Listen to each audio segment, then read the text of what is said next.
What's going on, everybody? Welcome to tonight's broadcast of the ACL, where we have got our very first streamed qualifier for playoffs here in week number 4. That's right, under the new format. Getting your fourth win gets you into those playoffs, and we have 3-0 team versus 3-0 team, where Citadel is taking on Prosperity Esports. My name is Gordo. I'm joined on the cast today by TDS. TDS, welcome back, man. You dodged the internet problems for the week number 4 match.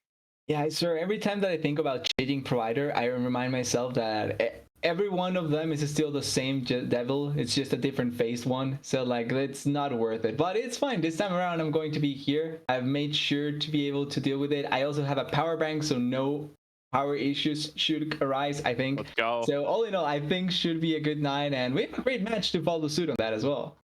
Yeah, definitely. We talked about this a little bit on the Salt Mine this past week. If you haven't checked out the episode, this is your encouragement. We get to talk about ACL for quite a bit each and every week.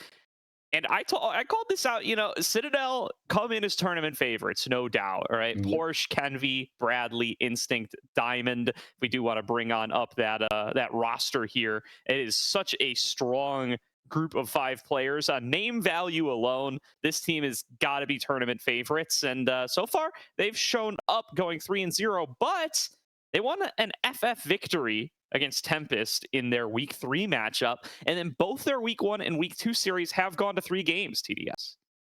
Yeah, not the sort of showing that you would expect it of this team. Kind of reminding me of the Citadel from the Aegis, where the expectations were really high. The actual gameplay wasn't that high in reality. But I think this player is obviously coming in off of not playing that much consistently together. The fact that they are still getting those reps together probably going to be quite important. Also, the fact that Bradley and Instinct weren't on a different page until some point, and then now fully focused here on the ACL, probably going to have an impact with that. And most teams, or a lot of the teams, kind of always start a little bit cold, and then they start getting harder the longer the tournament goes. The fact that they are already 3-0 means that they will be in a much easier spot, because it's not like they will lose if they if they get eliminated, if they lose here. They will have a lot of leeway, and they can play really comfortably from this point forward. Absolutely. I mean, both these teams in such comfortable positions in the 3-0 bracket. But let's check out who is going to be facing off against them here. Bit of a surprise entrant into the 3-0 bracket. It's Prosperity Esports. Solidified Icelandic Hero, Frozen Titan, Kongji, and Zatsmod, aka Menace, aka Julian, down there at support. These guys have been on a tear. They've played a lot of 3-game series, winning one up against not Supernova Dark Matter. That was against Apex Predators, and winning a 3-game series against Mint, as well as a 2-up against Desperado, to make their way over here. Yeah, exactly. They had an interesting run. I don't think it's been an easy run, to say it like that. Certainly feels like maybe the amount of challenge that they've had so far probably not comparable. But at the same time, I think it's kind of a similar story for Citadel when considering their opponents. So all in all, I feel like a pretty similar clash between each other. That being said, I feel like it's more important for Prosperity being the ones that actually show up, because apart from Icelandic Hero and maybe Frozen Titan and Gongji, I feel like this is a team that didn't have a lot of expectation, and it certainly still doesn't. If they can come out on top, that's going to be a really, really good opportunity to showcase that they are a potential dark horse going forward. But the expectation is that they are going to put up a good fight, but not be enough to go against Citadel, which I hope they can prove us wrong. Yeah, I definitely do as well. I'm expecting, or I'm hoping for a 3-game series at least here tonight. Citadel has taken themselves to the distance in series against teams that we would have had ranked lesser, right? They went to 5 up against CBA5 Wagyu. They went to 5 up against Zero Animosity. So Prosperity Esports, you would think, should be able to go toe-to-toe with those teams. You can't always use transitive property when you're talking about power ranking League of Legends teams, but if you're going to forget that and use it anyway, then you could definitely see Prosperity being in a great position to be able to potentially even upset here up against Citadel and make their way into playoffs as a top 2 seed. Now, those top 2 seeds will play off against each other next week to determine who gets the first seed and who gets the second seed. The opponent for whoever wins here, we already know it's going to be Conviction Star, who took a 2-0 over Galaxy Gaming yesterday in their advanced matchup. So definitely going to be a fun 3-0 or 4-0 bracket, rather,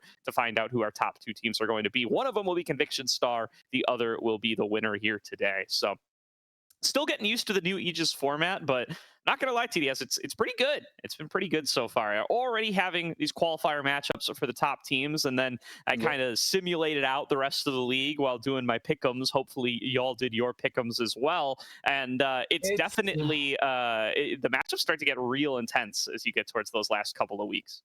Yeah, I feel like the hardest part I feel like came from the lower bracket, the lower seeded teams, the ones that are in a desperate need for the victories, because I feel like their level between each other is probably closer than the level between the teams that are higher up than them. Not saying like that there's a difficulty for the higher seeded teams, but when looking at things on paper and how things should play out, right? Like, I think you can be a little bit more straightforward with how something like Conviction Star and Galaxy play out, or like Citadel and Prosperity play out, versus something like what is a matchup on the 0-3 bracket? I actually forgot, but it's much more difficult to try and predict in a way. That being said, this still should be much more enjoyable, because the higher we get, the higher tier teams we're going to get as well.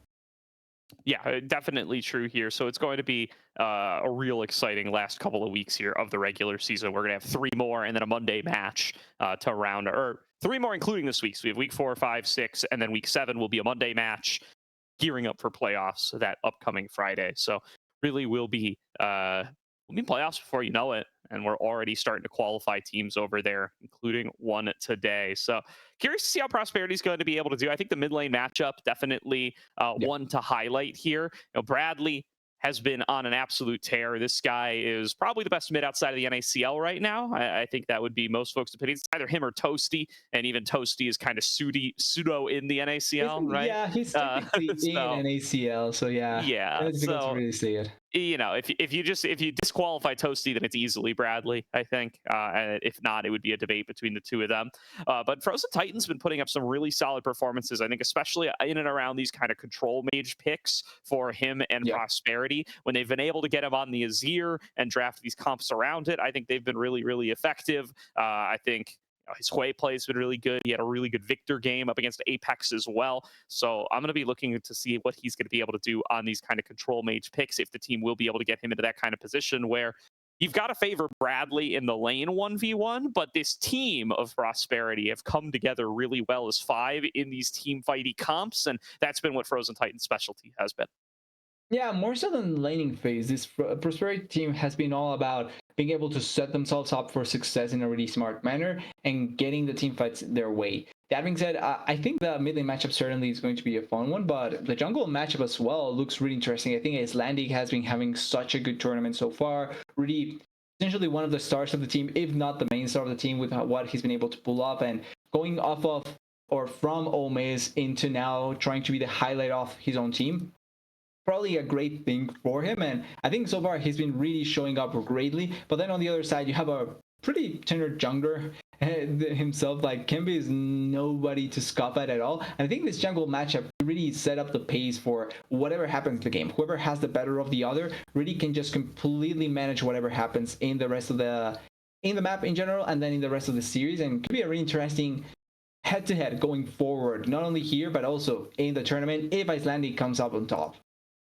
Yeah, for sure. I mean, especially because if you look, Citadel's got less tape on them than any other team in the league so far this split, because they got that forfeit win up against Tempest. But if you look at both of their losses, the one against CBA 5 Wagyu and the one against Zero Animosity, a big factor, a good correlation with their losses is Kenvi is dying so much, man. Now, I don't know if they start lose. I didn't get to watch the VODs, right? I've only seen the stats and the post-match scoreboards. So I don't know if they start losing and then Kenvi starts dying a whole bunch trying to save the game, or if Kenvi dies a whole bunch and that's why they lose the game. But if regardless, the two things are correlated very heavily, and Icelandic Yeah. has been really unleashed on this team, I think, to play some more of his like aggressive carry picks. I was even talking to Collimer, his coach over at Ole Miss, about it the other day, and that was kind of an opinion he shared. And I think you definitely see it in the stats here, right? He's gotten to play the Nidalee a whole bunch. He's gotten to play the Pantheon a whole bunch, and they've seen a lot of success on those kinds of aggressive picks. Another big thing for Icelandic has been the Skarner when they do go for those kind of team fighty comps. So it'll be interesting to see what kind of direction they go into. They found great success with those team fight comps and the Skarner in the jungle, but also it feels like Icelandic's specialty right now, and what this team has really done well playing around him with, has been those early aggressive picks. Yeah, it feels like in general, if they can set up like that, it's going to be much more ideal for the side of Prosperity and Icelandic. The more he gets the chance to shine, the more it's going to work out for them. That being said, it's not going to be easy going against Camby, like you were mentioning. Maybe he's dying more because he's trying to pull off that sort of like highlight play that really can set up the tone for everyone. But also in the same manner, I think that that's been kind of the story for Camby in a lot of the previous teams that he's been playing. I feel like he's the kind of player that doesn't stay still even in a losing situation. Like, he either needs to make something happen to salvage the team, or needs to make something happen and he looks extremely bad in the process. But he, at the very least, is someone that will try and do things even if it's not really worth it to make it to try and make it work out. And that can be a blessing, or that can be a pretty impactful thing considering how many deaths he may end up having. So it's going to be fun seeing that sort of dynamic. I think Icelandic for a while, when he was in Ole Miss, had that sort of like similarity in the sense that he was dying quite a bit trying to look for certain plays, but I kind of attribute that to just Ole Miss wanting to like die for really random stuff, which happened a lot of times. So maybe this newer version of Icelandic, where he's showing himself, can be a little bit more smart, safe in a way, to try and not die randomly as well. Yeah, okay, so big news here. So shout out to Citadel Maddie on socials for reaching out to me in the Twitter DMs here. So Bradley is out today. They are running Foles mid. Of course. So big opportunity for Frozen Titan to show up here in that 1v1.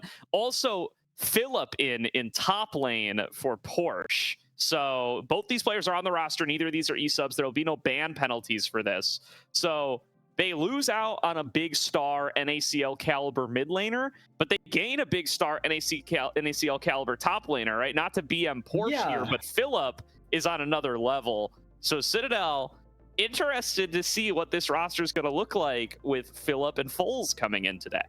Yeah, technically speaking, having Philip on your top lane feels extremely comfortable to have as a sub 100% of the time. Like, that's going to make it much better for them.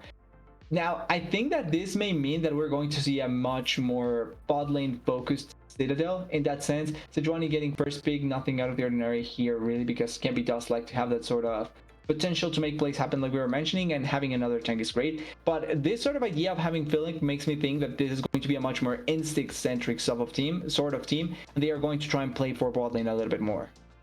Yeah, absolutely. So for those who don't know, Foles was on the Reluminate OQ roster, not the one that made a deeper run, the one that played in OQ1 and did not make it out of Swiss.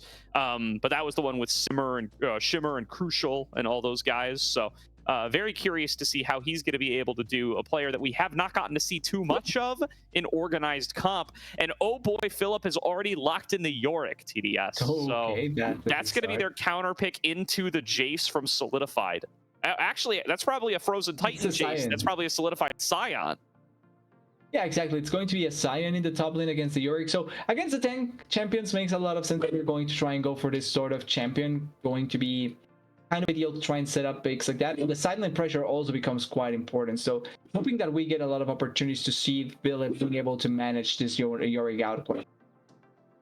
Yeah, I am certainly hoping for that as well here. So the misfortune going to come on through. So Citadel interested to see how they utilize this Yorick. And there's the brand. This has been perma-banned against Icelandic all season long so far. The first opportunity I think he's gotten so far this season to lock this pick in, and it has been getting buffed patch after patch. They're trying to get this guy back in the jungle, DDS. So Icelandic happy to oblige, locking that one in, and that makes that Jace make a whole lot more sense. I was a little confused because when they've gone for the Sion historically, it's been with those kind of team fight control Meiji comps. The Azir banned away by Prosperity, but still could have gone for something like the Victor, something like the Hui. Instead, they lock in the Jace as an AD mid laner and take Brand to the jungle for Icelandic. Yeah, so not an interesting choice. They have a lot of magic power now thanks to this brand, and they also have soul laners that are essentially full AD, so they don't need to add anything else onto the magical damage department in any other plays. There's good mixes that you can go for with the brand essentially, but I like the pick here in general. Great team fighting value as well, and you're also going against an AD carry that will be completely static, so he gets even more value with his ultimate plus a full-on combo.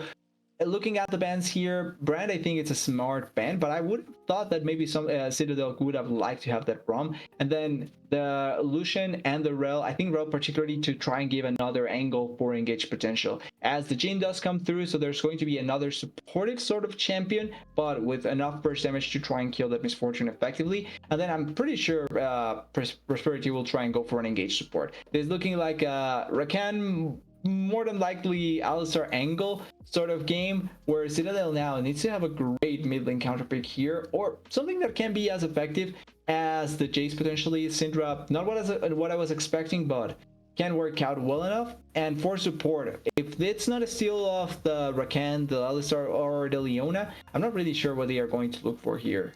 Yeah, so this trio for Prosperity has been pretty consistent for them throughout the season, as the Leona does get snapped on up to round things out for Citadel. That Syndra going to give them some additional long-range engage, and the Leona going to be in that department as well. So a lot of ways to, non-committally fish around and try to start fights on Citadel. It's going to be really dangerous to navigate around for Prosperity, as I expect Prosperity to go for an engaged support here. Not really something revolutionary with the Jhin. Of course, engaged support, Jhin, Sion has been kind of a trio that Prosperity has been running all season long, but the Karma going to make things a little different and kind of transform this, it feels like, a little bit more into a poke composition, as you got some range on the Jhin, some range on the Brand, range on the Jace, range on the Karma, and maybe just trying to outrange some of these engage tools from the side of Citadel. The question is going to be how you answer the Yorick in the side lane. Could Solidify go for some kind of split pushy Sion build and match the Yorick after the nerfs? I'm not so sure. Maybe he just goes full inting until he just completely is worthless, and that way he can just clear waves without really having to worry about anything. That being said, I'm pretty sure that's going to be now a Jace job. I don't think it's going to be Sion going to respond to it, but it's going to be the Jace, just because he does have the damage to try and fight it back. But that becomes an interesting situation, because it also means that what you were mentioning, the poke potential from the comp, kind of gets taken away. I'm kind of interested in seeing how this Prosperity combo will work out. We need to consider that because the Karma did come through here, the main engage is going to be the Sion. So if Sion misses the engage, or doesn't have an angle for the engage, or doesn't really have enough follow-up for an engage, it's going to be really difficult to make a teamfight happen for Prosperity. It's going to be depending really heavily on that poke. And if the poke does not connect, you get engaged on by this Sejuani, and it connects on someone like the Brand or the Jhin, and they get immediately deleted. Your teamfight prowess just becomes that much lesser, and you're barely able to do anything in response. It's a pretty specific composition that Prosperity will try and run here. Yeah, I agree. It seems like it's a bit narrow in the way that you want to execute here for Prosperity, but it features a lot of champions that they've prioritized very heavily throughout the season, right? The Sion and the Jhin have both been played in every series Prosperity have played. Frequently, they have been played together as well. In fact, all 3 times they've been played together as a duo, and now all 4 with the addition of this series. So Prosperity definitely like to build compositions around these sorts of picks, and the Icelandic brand, of course, has been banned 7 times against them. So the fact that it gets left open and they actually get to snap it up for Icelandic the first time, they definitely have to be happy with that. So you've got to believe that they are prepared to execute a composition like this. They didn't get banned out and forced into this comp. The picks here that enabled or that took us into a little bit of uncharted territory here, were the Jace, which is clearly picked as an AD mid laner to help out the brand, and the Karma, which was R5 full comp visible, exactly what Zatzbot wanted to go for. And yeah, this guy has been a two-way player coach for a whole bunch of the last couple of years. You've got to believe that he has a solid game plan and strategy in mind with anything that he's locking in. Yeah, he has to know what he wants to play with and what the objective will be here. So hopefully we get to see what their plan is going to be, and I'm confident that they can try and pull it off. I'm more so interested in seeing what the main plan is going to be. If it's going to be focusing on that, on the silent push, or is it going to be on the poke? Oh, Like, ooh. Oh, is this a swap? Is this the No. Kongji Jace and Jin mid? Oh boy. So, my last experience with a Jace in the bot lane was a teleport season 5 death game where he teleported to a ward like 5 meters or 5 centimeters his distance. So I'm That was not sure against if I'm the confident. broken bot lane Mordekaiser, right? That was like their tech into it. I think it was like, this was season 5. I'm pretty sure that was season 5, so I'm not even sure anymore. But like, that's the last instance that I had of Jace in the bot lane, in the AD carry position. I'm not sure about that, about how it's going to work out. Yeah, I don't know why. There's something in the back of my mind associating Kongji with Jace bot. I feel like he's played this before. I don't have any evidence for this, so I'm gonna like glance at Leaguepedia in the background, see if maybe I can find something. Or coach or knowers. Did he actually play this champion before? Yeah, I'm going to take a look. The unfortunate thing is that a lot of tier 3 OQ stuff doesn't have proper match history in the modern era, so it very easily could have been, somewhere that wasn't recorded. I will look. I will see what I can find, but definitely going to be an interesting tech here. A really strong poke bot lane against one of the strongest bot laners we have in ACL and Instinct, who surely is going to have a lot of carry responsibility on his shoulders with Bradley not being in the roster.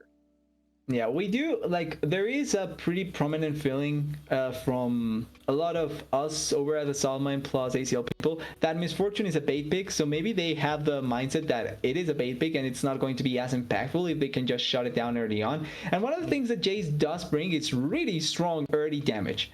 So pair that up with a Karma, and you can just poke out or just blow up the Misfortune really early if he doesn't get locked down, and it just makes a situation where the Misfortune maybe doesn't find a foot to really play the game in general. But it can also be a double-edged sword. Like, Jace in the bot lane means barely any levels going into his pocket, not a lot of gold. Also, you need to be the one playing around objectives as well, the same way that an AD carry would try and do. So there's very varied way of playing the game that may impact the body of this Jace compared to one in the top lane or in the mid lane. Yeah, all right. I'm hearing Prod is suggesting that he thinks Kongji played Jace support during his recent stint at support. I can't confirm or deny that. Kongji has been a bot laner most of his career. Oh no, he's saying that the Deft game, the season 5 game. Yeah, no, it was an AD carry. It was AD. Okay. He's correcting me on the wrong point. That's my bad. I'm pretty sure that was. But anyway, the timer was down, right? We're on spectator delay right now, so this is locked in. Frozen Titan is playing the Jhin, Kongji is playing the Jace. So will be that really poke heavy bot lane you were talking about, and now the Jhin into Syndra is another pick I am curious about. I feel like the range advantage there on the Syndra are going to make things pretty dangerous around the level 6 mark for Frozen Titan. But it is still an AD mid laner for the brand, so at the very least, you've got that going for you. Although, I mean, would double mage jungle mid even be that bad right now, given that nobody builds Verdant Barrier anymore? That item has just been nerfed. I guess Merc Treads make it still a problem, right? Bad. Yeah, I'm not sure if I would say it's bad. I would just, like, I'm not sure what to think about it, right? Like, probably can work out, probably will be funny to see, but I don't think it's necessarily a bad thing. Really. All right. We've confirmed that Deft and Mata played Jace bot back in season 5, but jury's still out on Kongji. It's not in his Leaguepedia stats, but if when he played it was in the last couple of years, then it wouldn't be on the Leaguepedia stats. So if the sample size is at the very least less than 1 year, I believe it. Well, let's switch the conversation to this. How does Solit build this Scion? Because we've seen more and more people go for the kind of more split pushy Scion build. Solit has mostly played the tankier Scions, but I do wonder if you're looking to get a little bit of oomph from a bruisery kind of role on this team, given how bursty the team composition is. I don't think playing like a slow front to back fight is going to be successful for Prosperity, given that I don't know how they'll work through Yorick and Sejuani. I guess we'll have to find out as we are ready to get on to Summoner's Rift for game number 1, TDS. We'll get the chance to actually know what it's going to look like.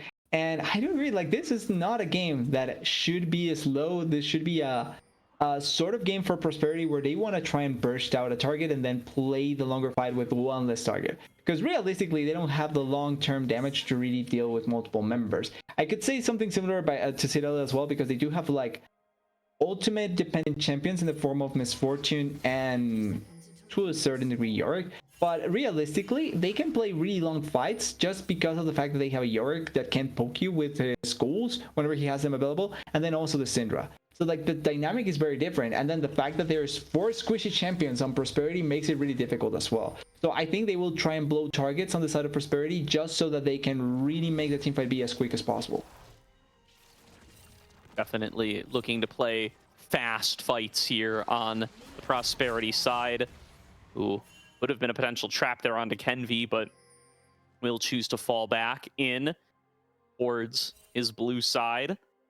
No early vision secured on either side, although I think a potential assumption to be made that Icelandic is starting up on the top side, given that you did see him there briefly, or Kenvi.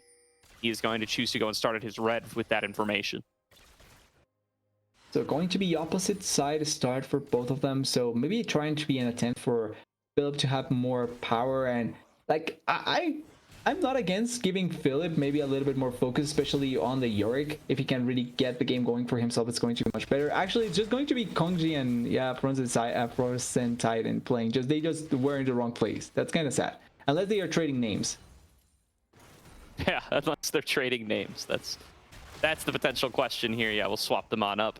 You know what? I want my analysis back. We spend all the time talking about it for them to not even try it. Yeah, okay, so they switched roles. You know what? I don't care. I hope they lose. Well, I'm biased against them. Yeah, well, I'm gonna blame production for that one. Sorry, Caddy. But yeah, it was just Frozen Titan and Kongji out of order in the draft. Production did. Such is life. So it will be the Jace mid, and Kongji will just be piloting the Jhin. I mean, the biggest loss of that swap had it happen probably would be that Kongji's not playing the Jhin, which has been such a strong pick for him all season long. You would really want this guy to be playing the pick, although Diamond getting aggressive here. Kenvi coming in for the gank. Zat's going to be the focus, and first blood secured for Instinct. Kongji trying to kite it out. Will be able to escape and stay alive. Yeah, not gonna lie, maybe could have attempted a little bit more onto Kongji to try and blow the flash, but 1 kill already. They get the first blood onto Instinct. Instinct doesn't blow anything at all to get that kill. Kenvi doesn't blow anything at all to get that kill. It's only Diamond Summoners, and I think that's extremely huge victory for them. Because even though Kongji does not blow anything, getting that first blood so easily, pushing the wave, and then apart from that, oh, wait. Foles getting engaged on by Frozen Titan, and this is the player that I want to see step up for Prosperity in what is a very unfavorable matchup for them, right? Yeah. The heavy favorites are going to be Citadel. Prosperity trying to make a big upset as the underdogs. Frozen Titan against Foles is where they can definitely make their stand, and so far doing a great job in the early game. Yeah, already starting really well, and then if Frozen Titan can turn that into being able to follow up on Icelandic, maybe they can start stacking a little bit more value around the map, because with the way that the bot lane started, probably not the best of things to not have another lane that can try and fight back. And then we look at top lane, and this is kind of what I was expecting with the matchup. Already 30 CS to just the 18 from Zolit, more than 10 CS of lead, and then just getting pushed under turret as well. Should be equaled or close to equaled out after this wave, but it's still a lot of pressure that Zolit is filling up here in the top side, and as long as it's not alleviated elsewhere, it's going to be much more suffering for him. Yeah, I definitely think the impact here is going to be more the Yorick being ahead than the Sion being behind. Sion definitely a champion who is willing to tank some losses there, but the Yorick is just so dangerous after the last round of changes. You know, they've nerfed Eulogy of the Isles a little bit. They've nerfed some of the armor reduction from Morning Mist. They've nerfed Jungle Yorick in particular quite a fair bit. What haven't they nerfed? Can definitely be a danger in the side lanes as the game goes on. Yeah. Just sounds that they nerfed everything they could and then just said, try and do your best. We'll see what happens after. Yeah, sometimes it'd be like that. Icelandic, though, so far doing a good job on the full clears and just getting right back to his camps as they respawn. Kenvi doing much the same. You can get a full clear after full clear done on the brand, though. Will definitely scale you onto 2 items pretty fast. Trades occur in bot lane once again, and another nice shock blast from Frozen Titan. The junglers run into each other in the bottom river. Frozen Titan going under turret, forces out the flash. Playing aggressively on this Jace's Icelandic might be a little bit caught. Over the wall, Diamond coming in. Nice flash away from the Zenith Blade, and now they may have overcommitted. They're going to land the Deadly Flourish, locking down Kenvi. Kongji gets his first kill of the game, and Prosperity tie it up at 1-1. Yeah, maybe a little bit too much of an overforce like you were mentioning there, Gordo, because the idea initially is fine, but you have to be able to commit your flash during that position, because not only is your follow-up a little bit lesser because of Instinct's position, but also Fools was about to be thrown back to base. He could not do anything at all. Wait, Kongji. Diamond getting in here. I think they have an angle onto Kongji. He's going to flash over the wall. Cleansed a little bit too late. Still burning down to the Ignite, but Deadly Flourish connects. And Icelandic gets his first. Now Instinct out of mana, low on health. Okay, booking it away with the strut. Will be able to escape, but Prosperity, they get the dragon and an extra kill. Maybe we're getting a glimpse of why Citadel ends up losing one of their games so much recently. It's because they are forcing really weird plays at this point. It's fine to try and look for something, but when you commit that heavily, there's no way out. You either commit all in or you're going to pay the price for that. And they were trying to go way too heavily with only 2 members, Instinct barely any mana to follow up, and then Leona didn't have any flash. She has a Hex Flash, but she doesn't have the flash to try and escape easily, and Misfortune doesn't have ultimate either to set up or anything like that. So it was just going to be a bad situation for them, and it's Dragon, it's another kill for the side of Prosperity, and it's a really good setup now for the map to be in their favor. Also, just quickly want to mention, 61 to 50 CS in the mid lane, that's an important difference, similar to the top lane one. Yeah, very, very strong laning phase out of Frozen Titan here so far up against the Citadel sub. Going under that turret, forcing out the flash in the one-on-one, and opting for the CDR boots early here, so no defensive boots out of Foles to try to make that laning phase a little bit easier. Eyes on Frozen Titan to try to take this to the next level, see if you can find a solo kill as both of them are out of the flash. Yeah, there's good chances to try and go for it. We'll just have to wait and see who's going to take more advantage out of it. But also, Icelandic now reaching level 6 means that he will probably be much more willing to be a little bit more aggressive with the brand. Maybe try and set up another kill as... Oh. Solit. All right, lockdown onto Solit, but landing the fully charged Decimating Smash will do a lot. Still, that Maiden, really a pain to try to work through. Another Decimating Smash here, though. The thing about the Yorick is that it can't interrupt that Q. So you definitely need to keep your wits about you as Philip to not take too much damage. Solit does a good job of keeping the health bars close to even. Yeah, it's probably a bet of, can I deal enough damage to you before you actually knock me up completely? And it worked a couple of times, but now it's much more difficult than that. And that is just going to be the 3 grub set going their way. Kongji has no flash, no cleanse. Yeah, just not able to be up this far in the jungle. Will end up falling down here almost certainly. Zatzbot comes in with a big shield, but a follow-up Glacial Prison will be enough to take him down. And now Zats has to be careful of not falling down as well. Gives over a second, and the feat of warfare out of nowhere for Citadel as they pick 2 in the enemy jungle. Yeah, just like that, 2 extra kills for Citadel. Misfortune collecting CS and plates down there in the bot side, and then also a kill for Foles. Was suffering so heavily in the mid lane, but now with this extra kill, maybe can turn around the situation. Ooh, wait, maybe I talked too quickly. Good damage onto Foles here. Will they go underneath the turret? There's the Pyroclasm coming out of Icelandic. Should force Foles out of lane, but he's about to have that TP back, so probably not going to pay off with much more than a plate. And now just attempting to make sure they get a safe, easy recall is Instinct. Bullet timing the wave to get themselves as favorable of a recall as possible. Good decision there from their star AD. Yeah, it's going to be a couple of minions lost and also probably a plate, but that way he can try and escape. Oh, no flash here. Icelandic. The catching Icelandic in rotation, and I don't think he's going to be able to get out of this one. No flash available. Kenvi claims the buffs, claims the kill, and claims control over the top side of the map. Yeah, and we were talking about the top lane, the jungle matchup being quite important in the series with how well Icelandic was doing and how good Kembi is. But so far, Kembi has been doing such a good job, not only tracking Icelandic, but getting just not allowing him to really have any sort of impact in the map. One kill was all that happened before, and oh, not again. Oh, just disrespected Diamond there. Kongji's up a little too far and will end up going down to another Zenith Blade. And Diamond and Kenvi have just been all over the place, punishing overextended members of Prosperity in this game number 1. Yeah, not gonna lie, this feels like this really feels like an NACL jungle support duo just running into a tier 3 team. And it's kind of weird to say because Prosperity has been going really well so far, but this plays that we've seen from Citadel, it's kind of what we were expecting of them and really giving power to their name value with how they're performing so far. 4 assists for Diamond and then 4 kill participations for Kembi as well. They've been everywhere as much as they can together.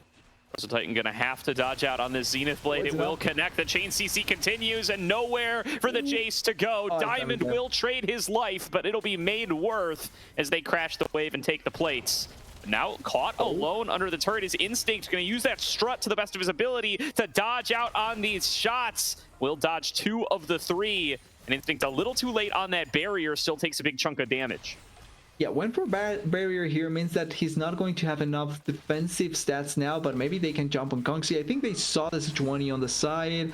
It's looking like maybe actually it's going to be Sole the one that needs to run away now in this situation. Philip did teleport back, but just once again mentioning, we're looking at Diamond and Kembi just moving around as much as they can, finding enough value in the rest of the lanes, and making it so that Prosperity cannot really find the right footing in the game for them to really make their plays happen. They can get dragons, but the control is all in the side of Citadel.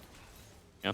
That is the objectives feat for Prosperity, so first turret going to be the one that determines who completes the feats of strength. Unfortunately for Prosperity, Citadel have got Yorick on their team, and he is already putting in plenty of work towards these towers. Going to need to see Prosperity try to find a way to use these grubs to get ahead in the tower game and to make some of these cross-map trades worth it. As Diamond a little bit picked here, but trying to turn it back onto the team. It's a numbers advantage for Prosperity as Diamond has nowhere left to go. He will certainly be falling down in this play. Foles is able to escape with the flash, but a nice pick for the red side.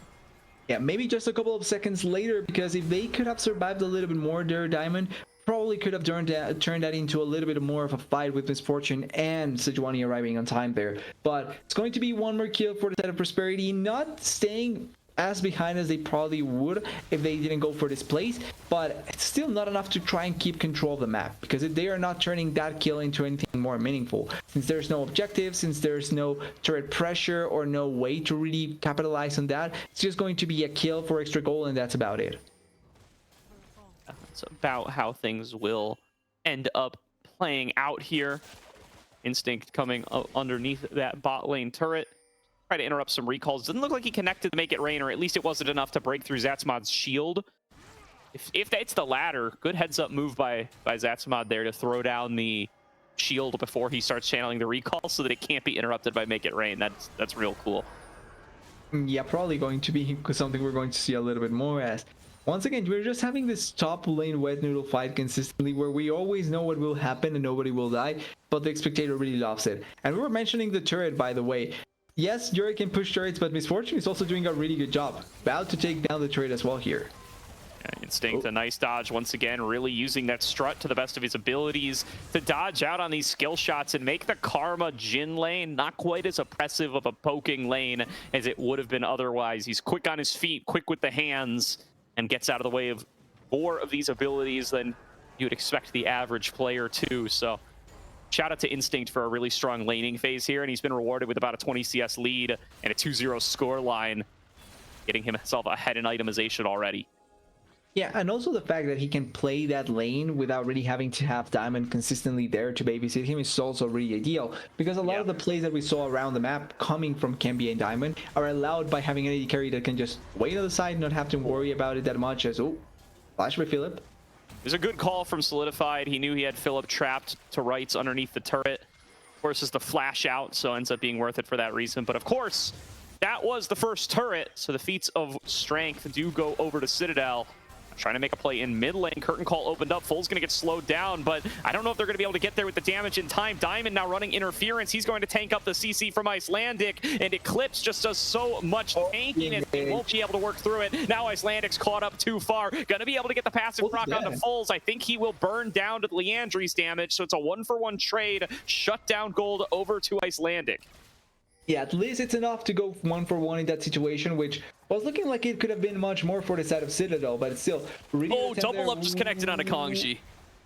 It's not enough to get the kill though, because there's no bullet, there's no bullet storm, so it's not going to turn into anything bigger. But a little bit of a fight here on the side. Philip getting quite a lot of damage, but also Frozen Titan. I think a little bit of a glimpse of what should be expected coming into the side lane fight as Philip may be dead here. Solidified is here to try to help out, and they're going to need his help. Oh my god, Phillips sustaining through everything. The Maiden draining health bars, and Death Rights doing so much, or Last Rights rather, doing so much work to get Philip back up in that health department. And 2v1, Philip just kind of tanks it. It really feels difficult because with the Maiden as well, you amplify the damage you're doing, and you're also just being able to do so much more on the side as Instinct maybe dead here. I'm not sure why we're not showing that. They're going to need to start making these picks happen. Does look like he might be out of there with the strut. Kongji looking to land a deadly flourish, just flashes in for the 4th shot. And Instinct takes too much damage. Doesn't matter how much you can dodge. You can't dodge an auto attack unless you're Jax. Yeah, flash for flash in that situation, but at the end, it's Kongji that is able to collect the kill. Salvaging, once again, a little bit of what was going on, because with the way that Philip was going, with the fact that they were able to put more control in the mid lane, and how this game is kind of taking a turn, getting that kill into Kongji really nice to also get a little more value for the Jin. Yeah, it does look like they're going to be able to get a good amount of damage on his Atzmon. Oh, Kongji. Kongji's the one who's low. One shot by Fulls, but in turn traded on by Titan. Now Kenvi falling low as well. Solidified arrives with the unstoppable onslaught. Philip getting focused down by 4 members. He will be able to trade back, but I don't think he's tanky enough to survive this one. 3-for-2. Prosperity win out on the fight and should earn themselves their 3rd dragon. This gets them onto Soul Point. Yeah, they could go for it.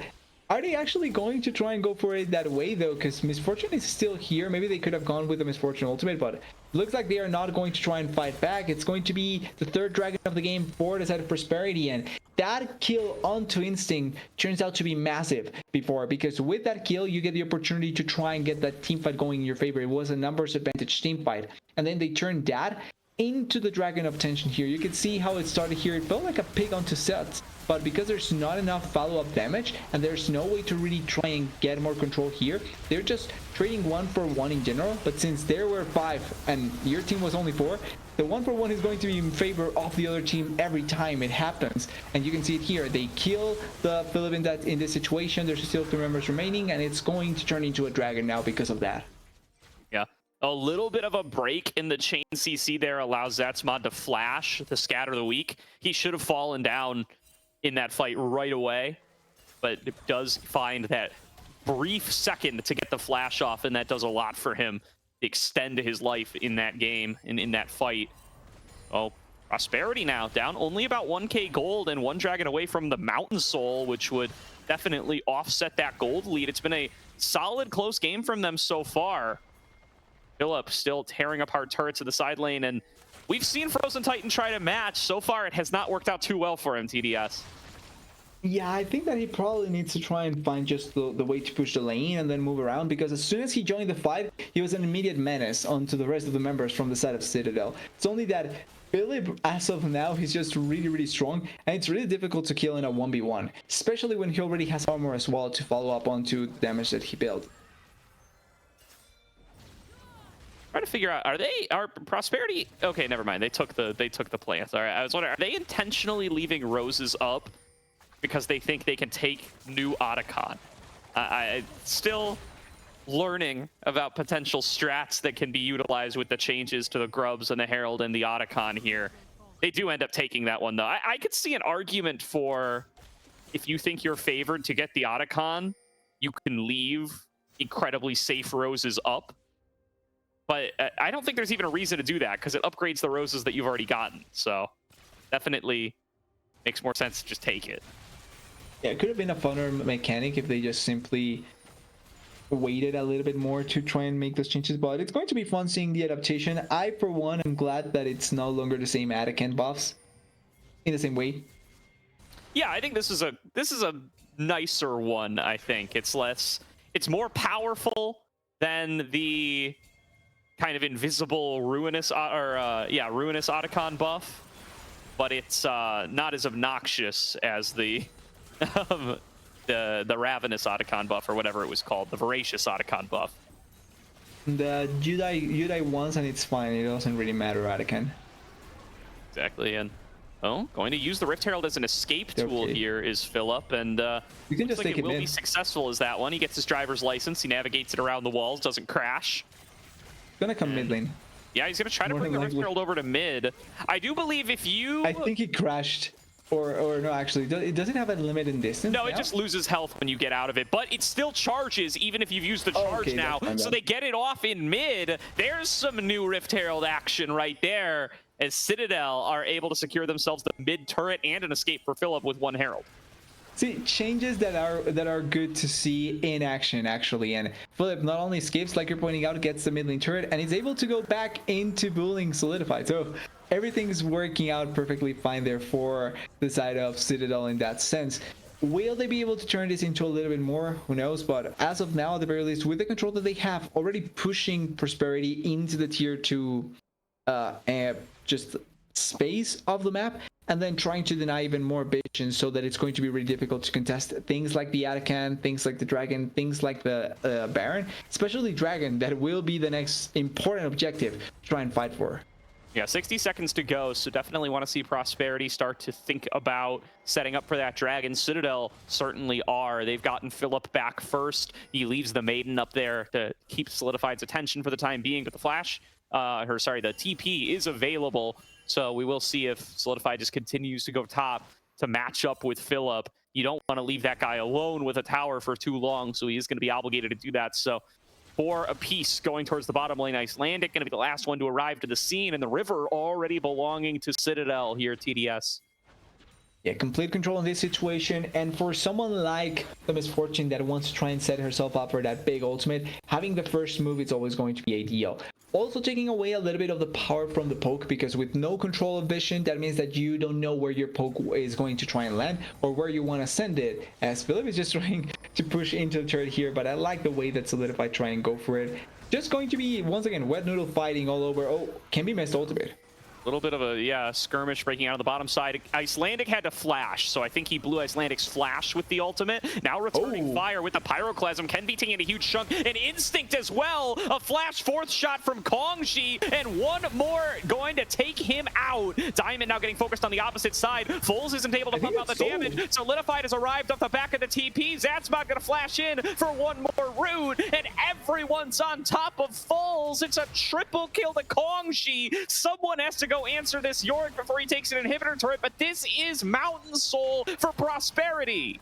It's fine. It's going to be 2 members responding to Philip up there in the top lane, but it's going to be the free Dragon for the side of Prosperity. And because of all that happened in the top lane, we barely got the chance to actually see what matters, which was that mid lane fight. I really hate when that happens with the spectator, but it is going to be now also Atakan buff going to turn into Prosperity's hands in.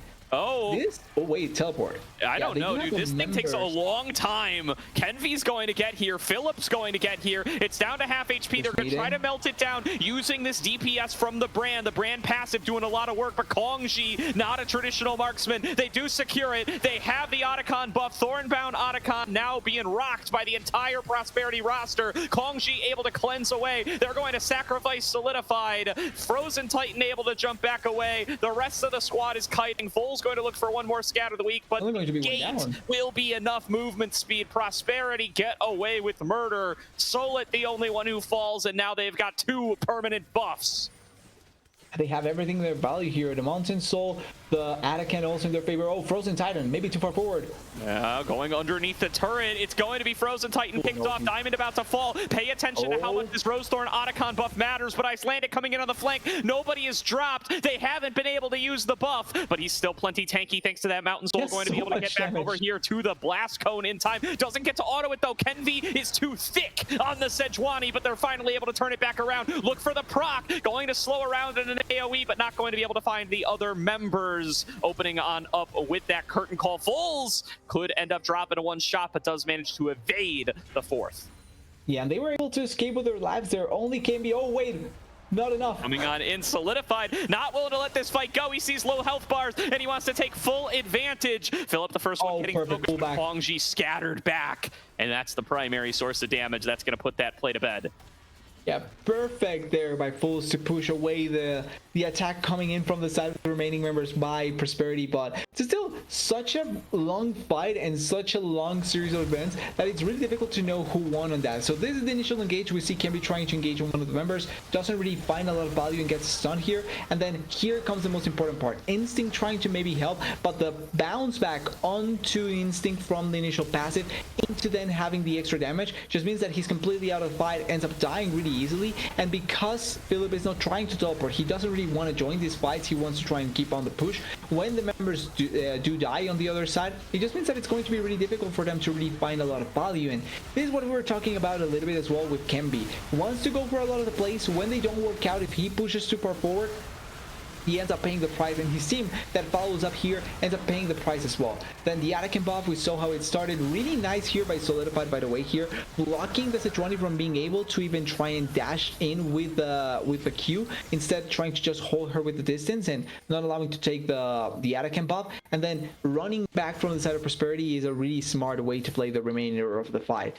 They still lost a couple of members, but I think all in all, not the worst trade, because they still have permanent buffs in their favor.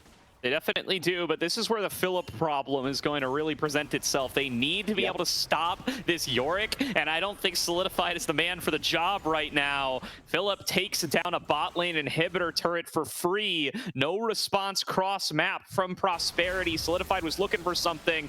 Oh, but maybe a response going to be right here. Three members grouped up. Scatter connects only on a Frozen Titan. Opening on up with the Pyroclasm. Good bounce damage between Diamond and Foles, and Kenvi is picked off. The inhibitor falls, though. They're still struggling to stop out this one-on-one. They're going to start up the Baron, but the rest of Citadel can just work to stop this while Philip works on the base. They need to win out this fight. They need to win it hard, and they need to win it now. It's only Diamond inside the pit. He gets taken down. It's either win the game or die.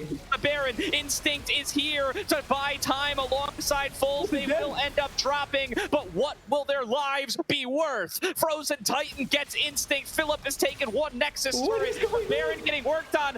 I don't know that Prosperity can afford to do this Baron TDS. Philip is taken Solidified off the map. Foles looks for a steal, won't be able to find it. Frozen Titan going to be able to hunt him down and punish him for his insolence. One more Pillar of Flame does not quite connect. Icelandic looking for it, will take him down with Conflagration. And finally, they managed to force Solidified out of the base. Could they kill him as well? Kwangji is here. One more Deadly Flourish would be it. He's Hex Flashing over the wall, or rather TPing. He gets out of there, and Citadel keep their top laner's life. They take a Nexus turret and a bot lane inhibitor. What the legitimate hell is going on here? Multiple members dying on one side, Philip trying to end the game.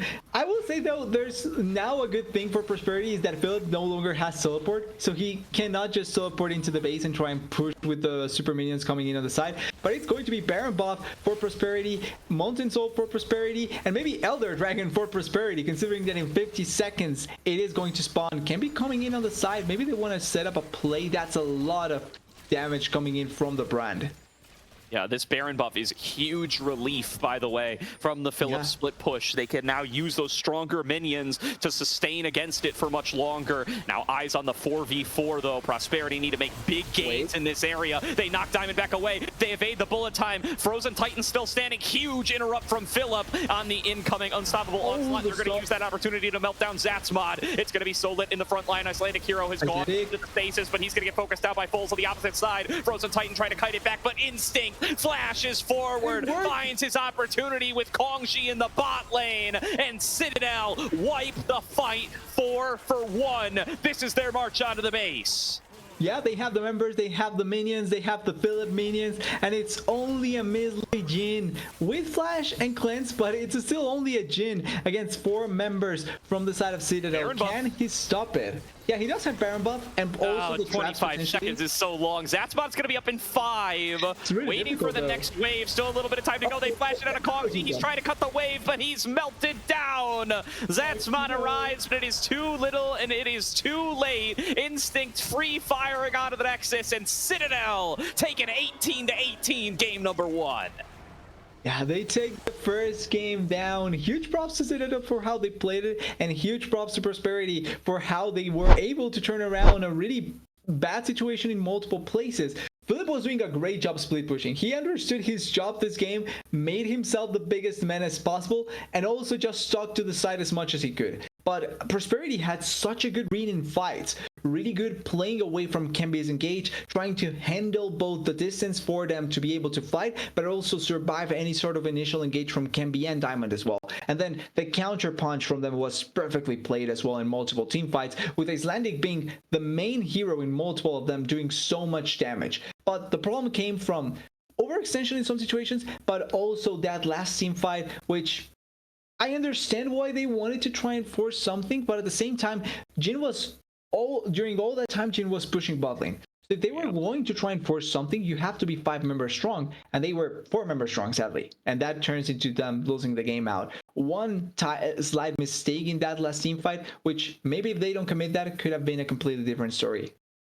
Yeah, just a little bit of miscommunication there in a crucial moment about where Kongji was relative to everybody else. And that's what these kinds of split push quote unquote carries can do to a team when you play the Yorick out the way that Philip played this one. You just work away at their willpower as well as their objectives as you go. And you get to a point where you can get teams just over forcing their hands. They find one moment in the game, the first moment in 30 minutes, where they don't need to be in a side lane answering Yorick, where taking a fight will not cost them multiple turrets.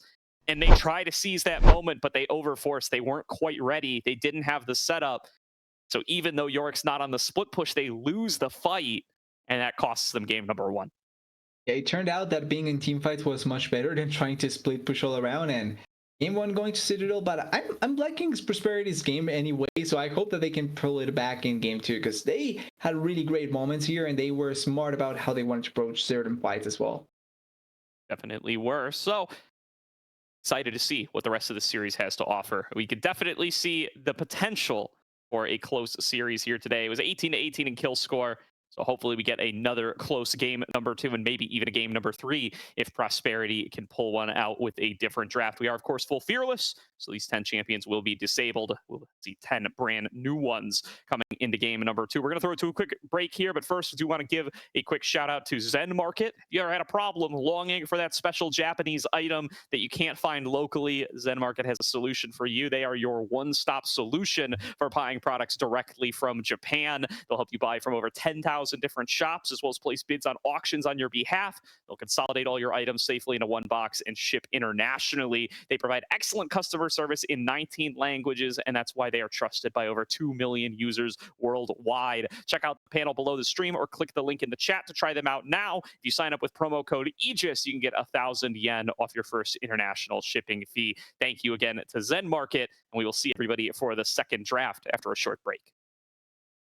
日本限定あ全マーケットを伝わった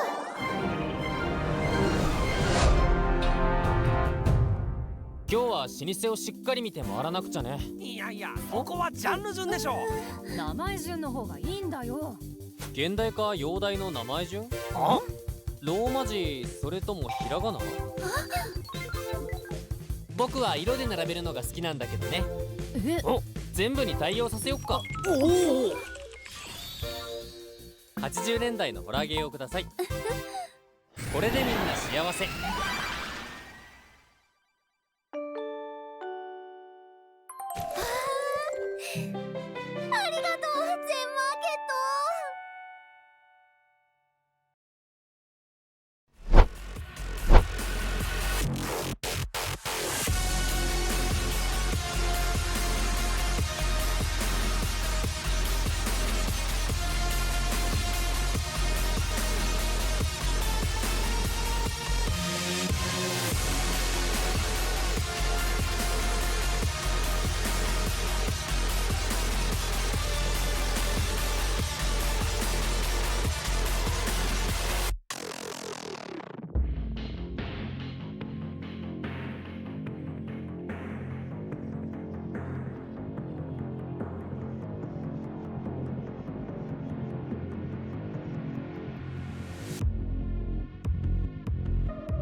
Welcome back, everybody, to tonight's broadcast of the ACL, where we have got a 1-0 lead for Citadel over the likes of Prosperity Esports, and it was a close game. Number one TDS could have gone in either direction, but one decisive fight win from Citadel is what closes it on out, and it's after a whole game of Philip just working away on the side lanes. He was really just on his own, trying to do what he knew was best for the team, and that was winning the game on the side lane. Pretty good first game by him, and from the rest of the Citadel side, I think they didn't play necessarily that badly. It was just some over I forgot the word, like over pushing their boundaries when it wasn't needed to. But maybe this time around they do stop that sort of play. With the 10 bans coming through, we're not going to see Icelandic on that brand once again, which was really strong. And now we have to see what he probably wants to try and go for. But attention towards the jungle, attention towards the top lane quite a bit, and then Varus. Definitely. So, looking at similar bans to game number one, Citadel respecting some of these carry picks out of the likes of Icelandic. There's going to be that Azir once again. So both these teams high on the Azir, going to take it out of the hands of Titan, that one. And there's going to be the Fury lock-in. So another carry jungler here for Icelandic. And one of the favorites on the current patch. Didn't get tamped down again with the move on over. So definitely a strong selection for him here. Yeah, and it's going to be Bai on the other side. Not a bad option. Can be, gives him a lot of chances to go forward and try and lock down multiple that one target to try and not get away from. So going to be a fun attempt here with the Bai plus the Ezreal as well for Instinct. Really good champion for him and pretty capable of making it work really effectively. Now on the other side, you still have champions like the Kalista available. You still have champions like the Jinx available if you want to hyper carry. There's also the Ashe that we haven't seen much, but still a valuable enough champion to try and set up for your team. And if not, you can try and go maybe for... Actually, I'm not sure what else. Well, actually, sorry, for the hyper carry, you can also try and go for there or the Kaisa to try and have a little bit more impact onto the Ezreal. But there's tools that Prosperity can try and go for. I'm just curious if they are going to try and have something to follow up on this Naafiri. Yeah, I like the Talia lock-in for Prosperity here. Takes the option away for the Vi duo for Citadel, and also will be pretty good into some of the other pairings you like with the Vi in mid lane, stuff like the Hui. I think you're going to be all right if you get the Talia into that one. So now going to be a Corki lock-in for Prosperity here. So going for some of that burst damage out of the bot lane for Mr. Kongji. Citadel now with a chance to round out their bot lane, and they can take a mid laner for themselves. There's that Rise for Fulls, which has been a very powerful pick on the latest couple of patches. Yeah, going to be really ideal there, and also try and find a lot of value if it's possible for them. I think they have the right tools to make it work out as best as possible. It's just going to be how effective they can make it work out. Plus, also, you have the point and click CC, so you have point and click ultimate plus point and click CC to really lock down targets effectively. And then you do have the Ezreal that can attack from a safe distance. I want to see if they add on top of that a lot of damage coming in from the top lane. They do have, well, it's not completely needed to have that sort of damage coming in from the top lane, but you can try and take it up there if you want to have a little bit more. Or you can send the Rise top lane as well for Philip and just get another damage dealing mid laner. Rakan also getting picked here. We didn't see it in the last game, but still a really valuable champion. Yeah, strong duo with the Ezreal, and also really limits the engage options now for what Zatsmod can go for. Really not a lot of picks left, given that the Leona's Fearless away, the Alistair's gone, the Rakan's gone, the Rel's gone, the Nautilus is gone, the Maokai's gone as well. Instead, they're going to go for the Melio, going for another Enchanter bot lane. Really lacking on engage now for Prosperity. They do go for the Ornn in the top lane for Solidified, but that opens up a world of possibilities for Philip now. Can go for whatever he wants as a counter here. Has history of playing some of those really strong carry side lane champions. Could see something like that here. Could even play the Rise top and go for a different mid laner if they want, but it's just going to be the Gnar. So Gnar giving them a little bit more physical damage in their pockets, but also great team fight setup. Now, I'm more surprised with Prosperity's decision here to go for the Melio. They drafted for the Corki, which is not one of those Melio duos that we have, I think, ever seen realistically. And it's weird because in the previous game, they banned away the Lucian, and from the side of Citadel against Prosperity. So I think if you're going to pick the Milio, why not just simply go Lucian? When you know that it's open, when you know that they are giving it to you, and they more than likely won't ban the Milio because the likely bans are going to be either the Brum or the Milio, and then you leave open a stronger option. So it's weird that they opt into this choice of the Milio with the Corki. The Ornn, though, I like. Having that long range engage is always great to have against the Ezreal, and then you also have the potential to get really good scaling damage items for your carries. Yeah, really, really strong scaling options here for Citadel, I would say, as that Rise can be so dangerous in the later game in these team fight situations, and really safe position for Ezreal here. I mean, Instinct has been the feature carry of this team alongside Bradley throughout the whole season, and with Bradley out for Foles, Instinct is the feature carry of this Citadel team. Definitely a player who should be in the NACL. Definitely a player who would be in the top half of players in the NACL, if I'm being honest right now. And he will absolutely be able to run amok on this Ezreal if he's able to execute properly in this game. Not a lot of really reliable ways to lock him down on Prosperity's composition. So we're really going to need Kongji and Zatsmod to get an advantage in lane if you're Prosperity Esports. Expect to see Icelandic trying to make his way down there to make a difference. Yeah, we're going to have to see Icelandic trying to have some impact all around the map. I think he has the tools to try and go for it. He having this sort of champion that gives you the potential to have a lot of mobility but also a lot of damage means that early on you can really find a lot of value for your lanes, and as long as you have the right setup you can really make it work out. Bot lane probably will feel the most difficult one because of no straightforward CC. But in the mid lane, you can do nice setups with the Tali, and then it's pretty much extremely easy with the Ornn up there in the top lane with the amount of CC that he does provide. But on the other side for Citadel, they have so many ways of just engaging and CCing you down that it's pretty easy for Kempi to just go into a lane and try and get something of value. It certainly is.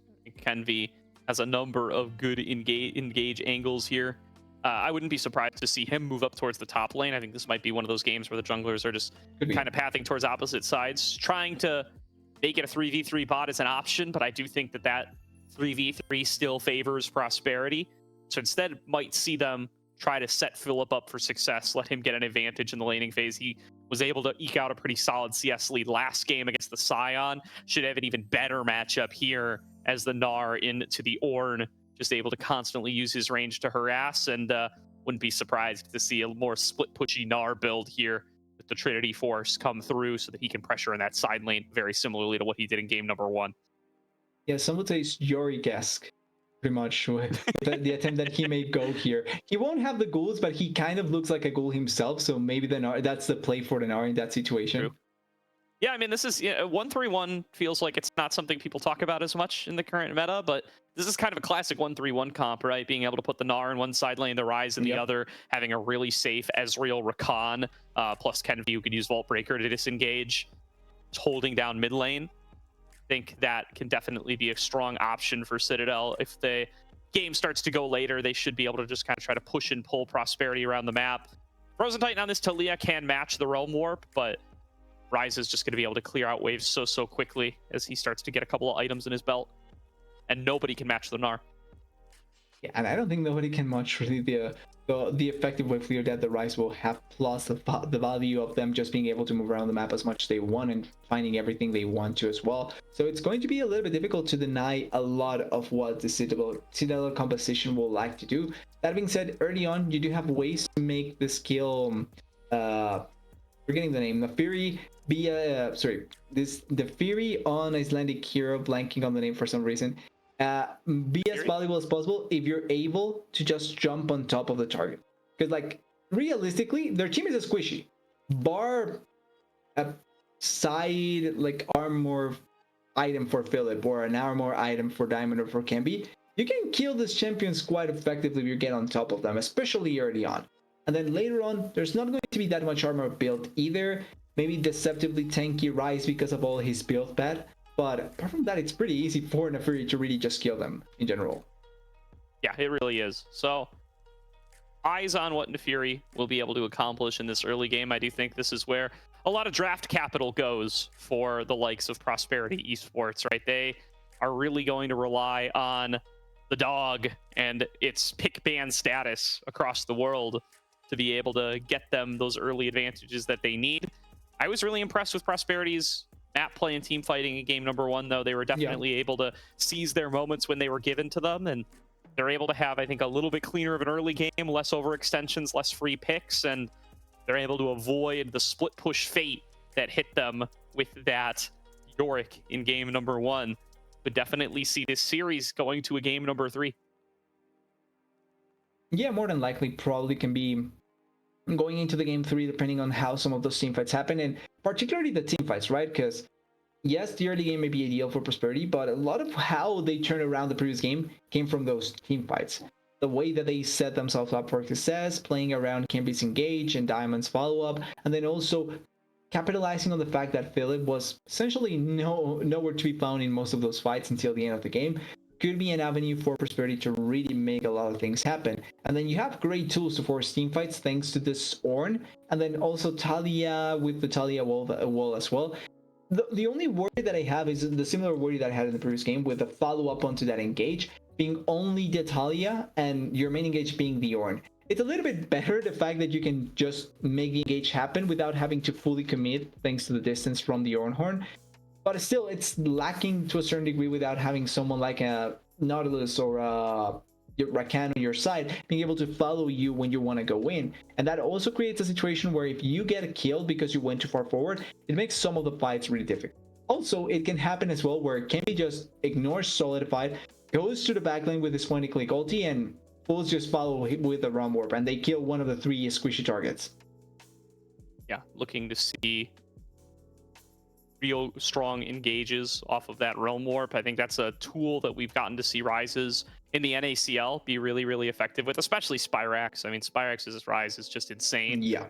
So, yeah, that's a big ask to live up to for Foles here, but being able to find some creative angles with the Realm Warp's definitely something that can set apart a great Rise from a good Rise. And you just sit there, wave clear, probably going to be enough to make the champion worth it. It's a little bit broken in the current moment, in my opinion, but definitely that Realm Warp can set you ahead and can make some really ridiculous engages happen, especially when you have stuff like a Gnar and a Rakan on your team who can be such powerful flankers.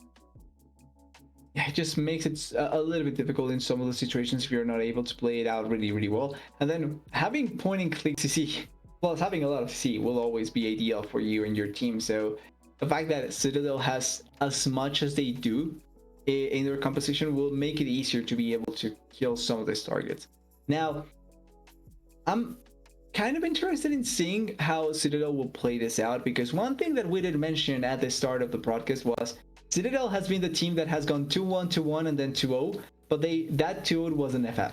So if it stays with that same dynamic, we may end up going to a game 3 off of just the fact that they are a 2-1 team in a lot of situations. They certainly have struggled to win decisively across the season, right? This would be their first 2-0 in a series that was actually played. So something to keep in mind here. And, This is also a roster that's slightly different than the run they've run most of the season so far, right? They've had Porsche and Bradley in as their solo laners rather than Philip and Foles for most, or for all their games so far, I do believe. So this would be a change up from what we've gotten to see from Citadel so far. Still very strong players, though, and still a team that would on paper be the favorite, even if this had been the roster all along. So going to be expecting to make playoffs in the 4-0 bracket here for certain in the preseason. We'll see if they're able to make good on that here as we load onto the Rift for game number 2. Prosperity looking to tie things up with Citadel and take us to a game number 3. They wanted us to wait for a long time, but we're finally here. I gotta say, I'm not sure what you think about it, but the new map, I like the aesthetic of it. I'm really enjoying the change up. Hope that they can do this more permanently. Like, I'm a huge supporter of the Dota 2 mechanic where you can buy whatever the heck you want and you can just put it on your screen. So I hope that they do this, but more varied. I agree. I do. I think especially in comparison to the Noxus map too. So like even areas that aren't different like feel brighter compared to Noxus. So they definitely, there's a little bit of whiplash involved here that makes it feel so bright and so colorful.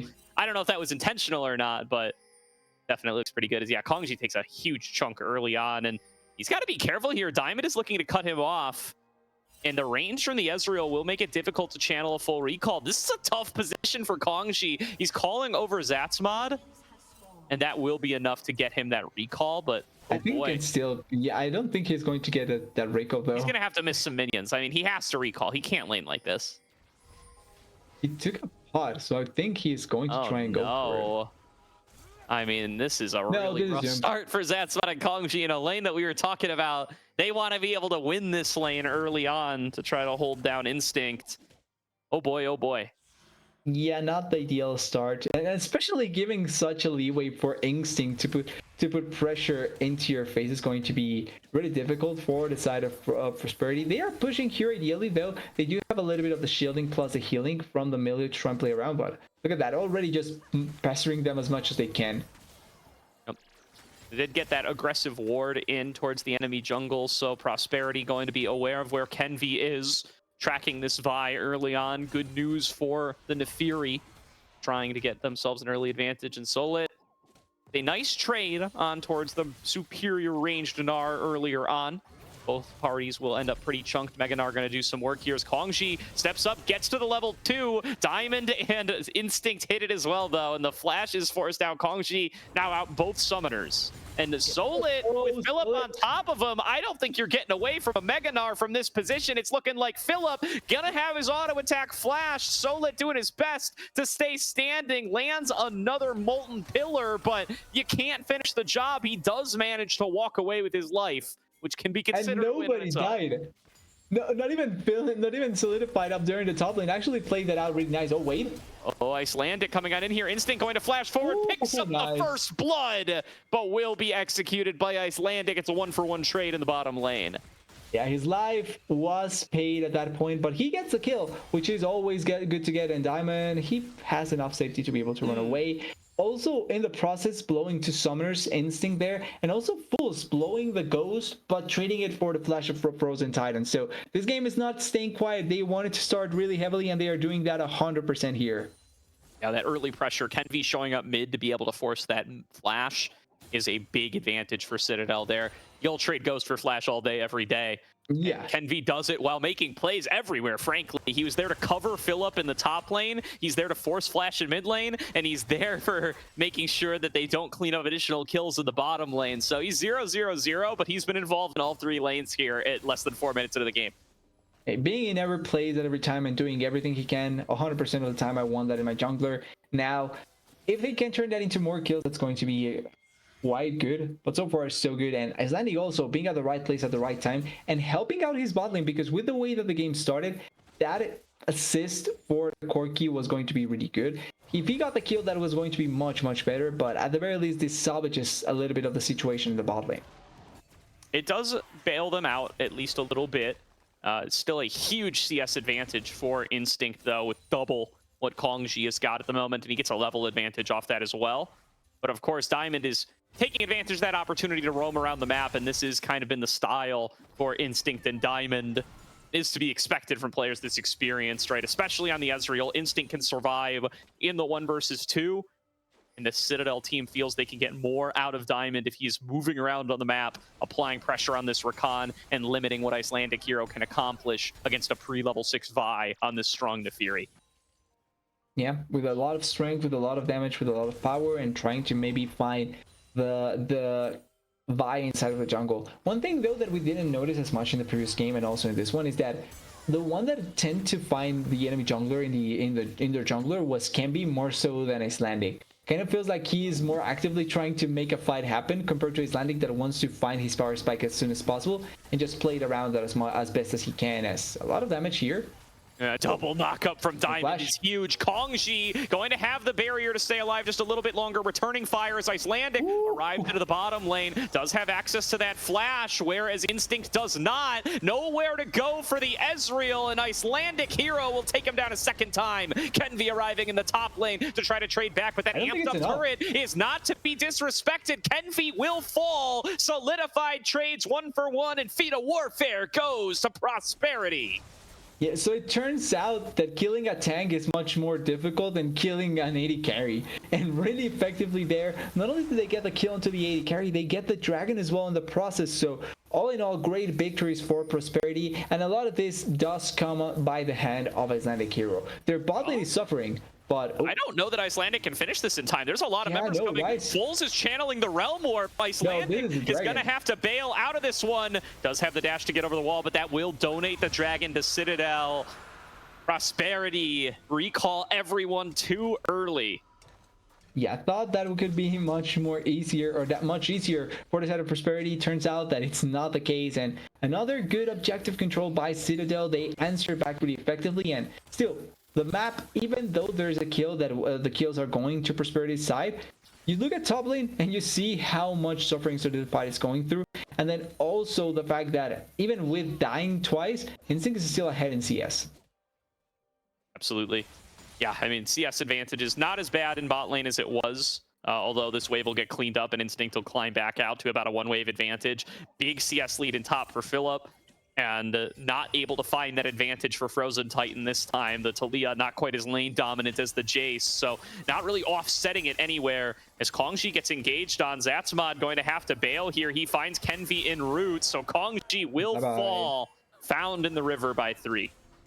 Yeah, rest in peace, Kongji there. Really unlucky position, and even with your flash, probably not the most ideal to try and escape in that situation. So now a kill for Instinct. Still, like, there's a thing. I like Prosperity's wanting to go for answering onto what Instinct and Diamond were doing down there, but because they couldn't capitalize onto that becoming much stronger. Oh, not going to be able to seismic shove him away in time. The timing just a little bit off. Frozen Titan with nowhere left to go. Foles will grab his first of the game. And Citadel make back-to-back plays, back-to-back picks on back-to-back carries. On back-to-back games. True. Just to follow up on that. But another one really effectively done. I think if I'm not wrong, Fools did collect that one. So every carry, apart from Philip getting a nice chunk of gold in their favor, and Philip is getting that chunk of gold from the minions. So it's not like he's staying far behind at all. And they are just cracking onto the enemy members really effectively. With Camby being on the top side, I think they can try and collect something more as well. Not only the grubs, but maybe trying to collapse a little bit more and Solidified. Instinct.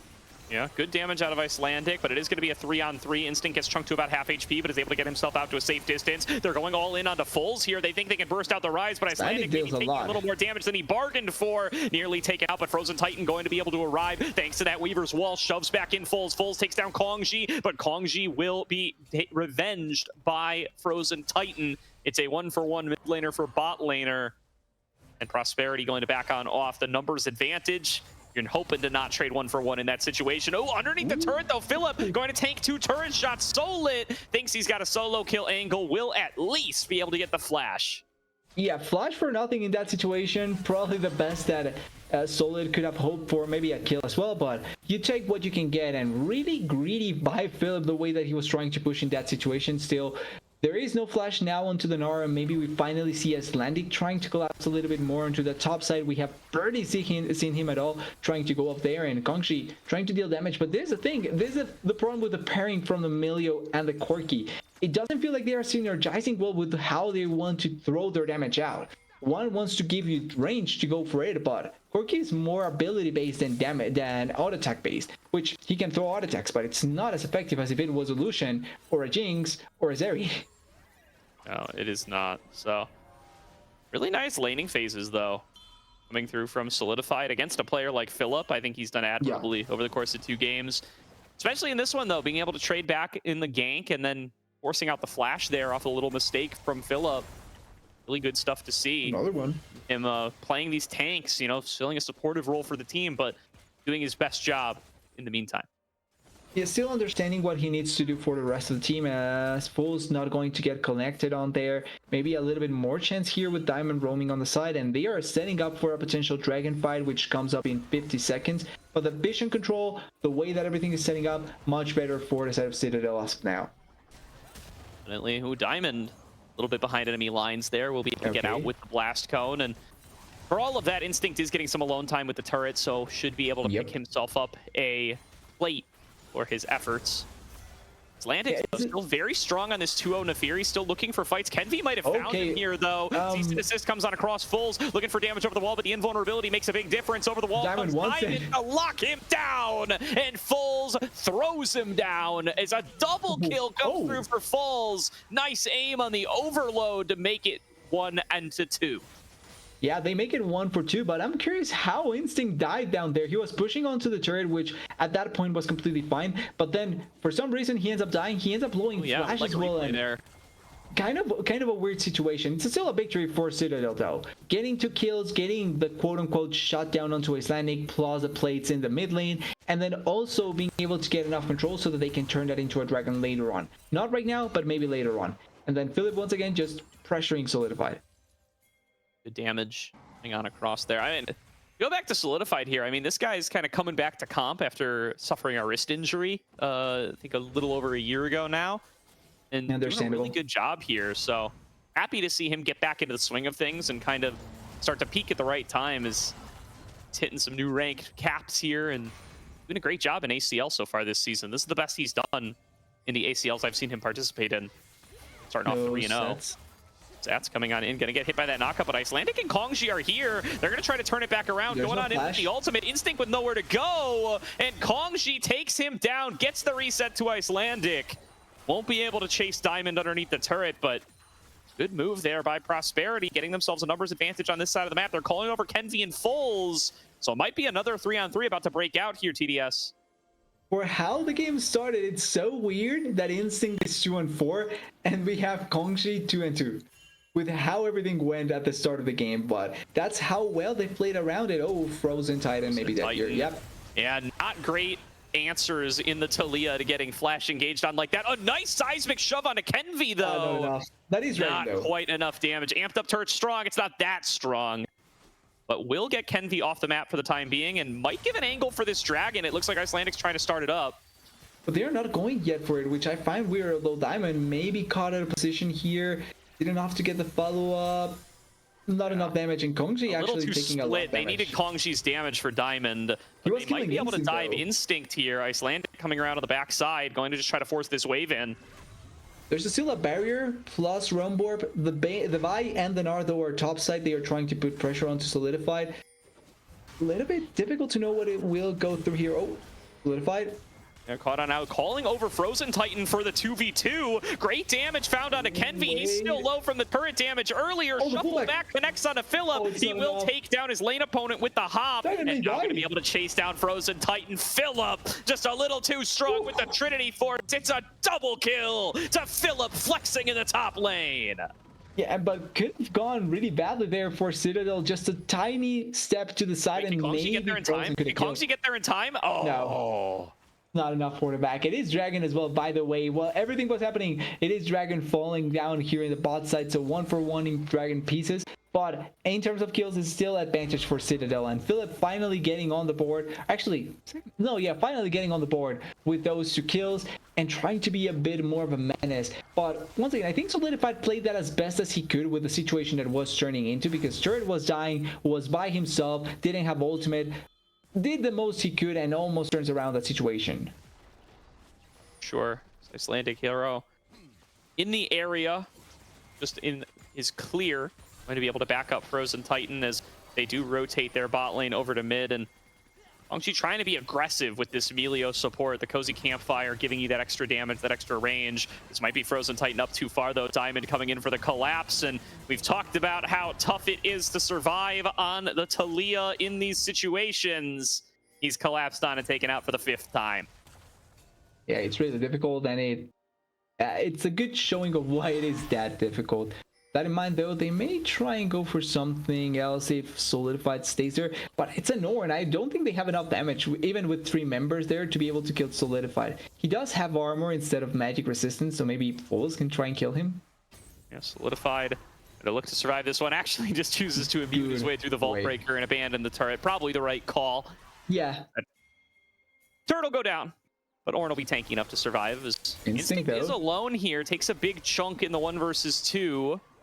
I don't think they'll be able to finish this off. Oh, but they think that they will. Okay, Zatzbot coming in to pick up the kill. It's now Philip going to be in here pretty deep, going to get TP'd on by Solidified. It's still going to be a 4 versus 2 in favor of Prosperity. Oh, and they they're really going to look for more. this. Chasing Philip underneath the turret. Great dodge from Icelandic to get away from the Gnar. Kongji left alone underneath the turret. He will trade his life for this one. But They are look at alive? that. He stays alive with the cozy campfire and the warm hugs. Such supportive play out of Zatzvod to keep everybody safe off all of this additional effective health. Frozen Titan takes a wave How in the is middle of the nobody team, dead? but still stays alive. Prosperity, by the skin of their teeth, survive the fight and keep cleaning up kills.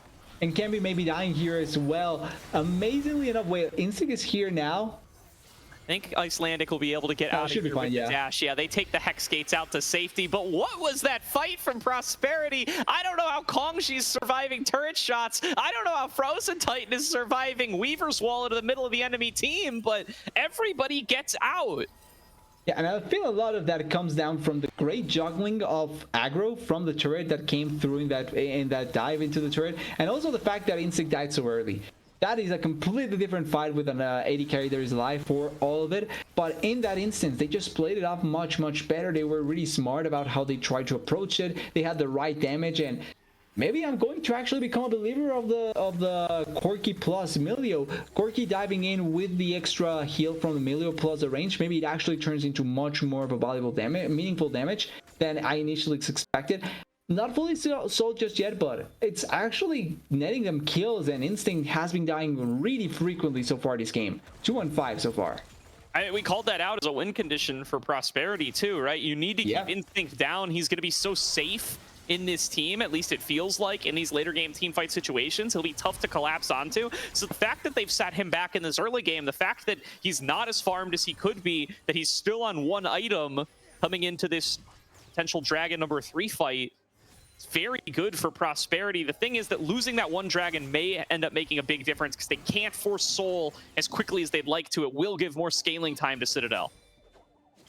Yeah, exactly. Gives them enough time to try and fight back or find angles to try and become stronger and stronger. We need to consider that when they Pulse is playing a Rise that is still stacking onto that Rod of Ages, which weirdly enough just started stacking right now. 4 stacks. Yeah, that is a late one, but it's still Rise, so he will eventually get to that point anyway. So it's now rooted out of the Weaver's Wall. Fulls finds actually, who's stayed alive a little bit longer. Now Diamond might be the one getting collapsed on, going to pop the ultimate. Icelandic hero getting knocked back up, and they're going to take in onto Frozen Titan. First kill for him is Realm Warp out from Fulls, going to save his life. Icelandic cannot find a target to assassinate.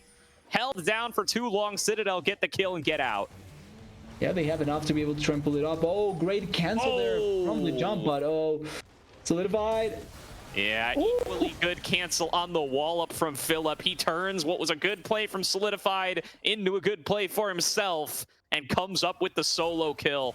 2-0 across the map. Citadel winning on both sides. Icelandic looking to try to make a play, though. Gets in onto Fulls. Solo kill onto him as Kenvi thinks he can take the fight. Watch out for those Darkened Daggers, though. Icelandic going to be pretty strong here. Gains back a huge chunk of health. Going to try to fight it off. Dodges away from another knock up from Diamond. Has the shielding from the Eclipse, but Kenvi turns it back onto him. Kongji now here to try to turn the play around. Cancels an auto attack. Kenvi playing with vision perfectly. Kongji can't find him, and Kenvi gets out with his life.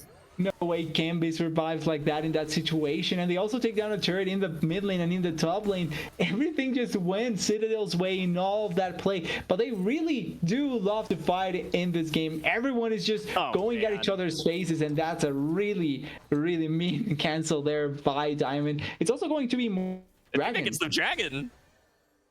I mean, they were probably already getting Dragon because Icelandic hero is dead, but the fact that Kongji is this late means that they're really not getting this Dragon.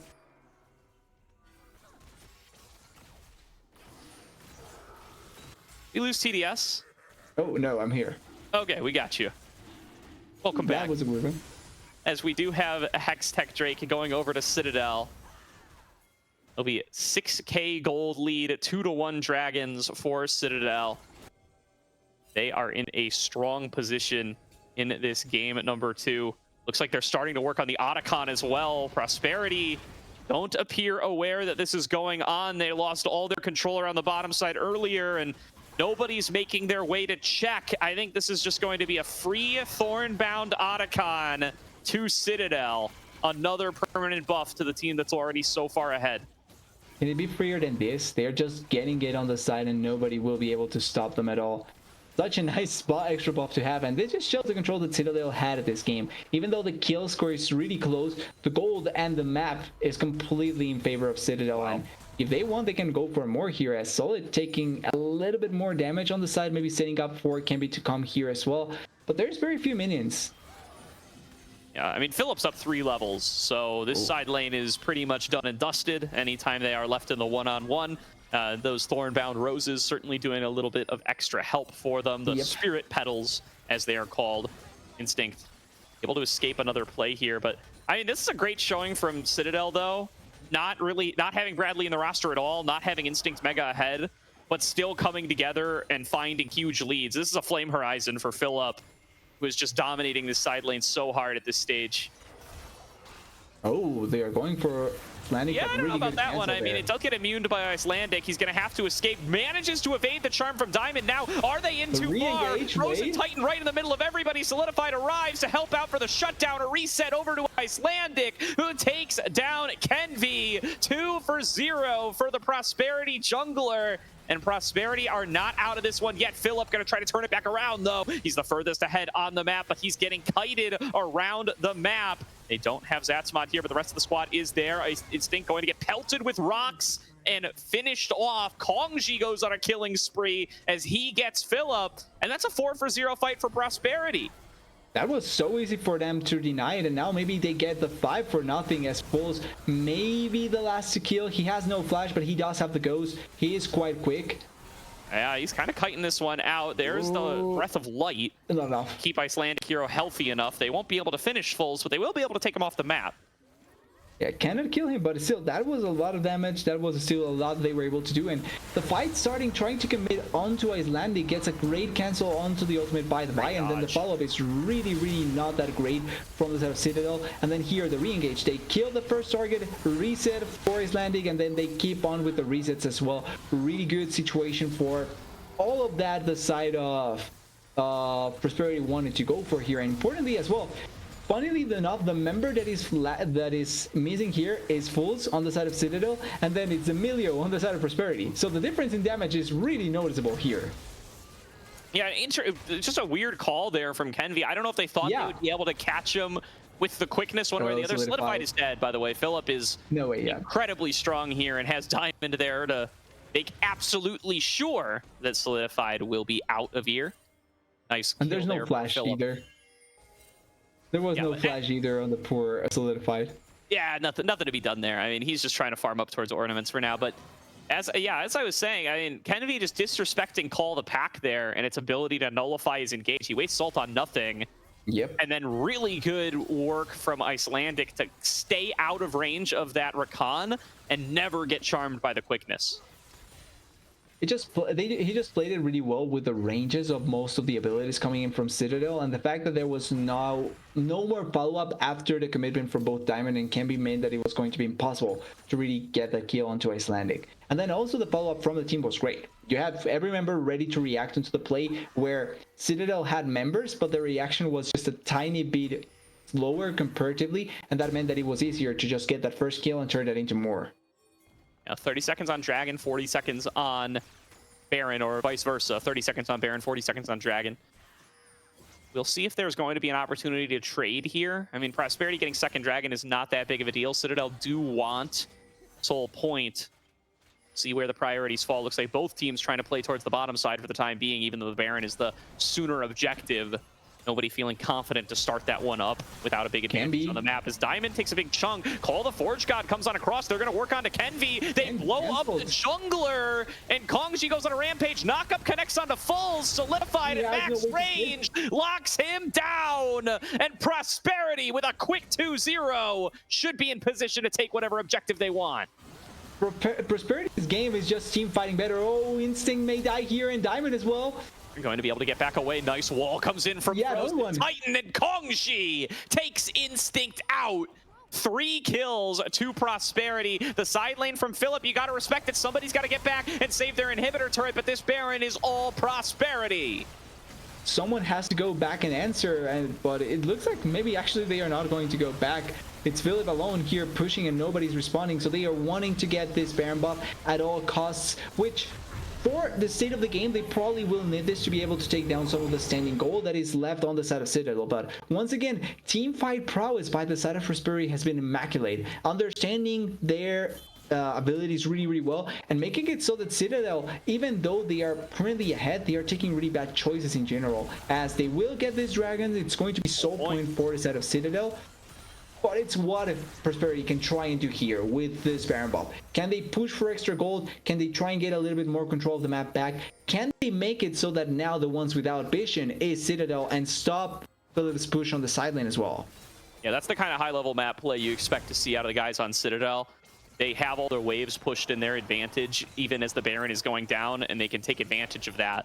So they take the dragon while Prosperity, Baron buff in tow, are still working on resetting their waves. But like you said, there's a lot of standing gold on the map, so let's see what Prosperity can clean up. Unfortunately, they are getting out-rotated again, though. Philip arrives, the bot lane inhibitor. Nobody is there to answer him. He has Diamond for the backup. He's 2 levels up on Solidified. Solidified's not going to be enough on his own.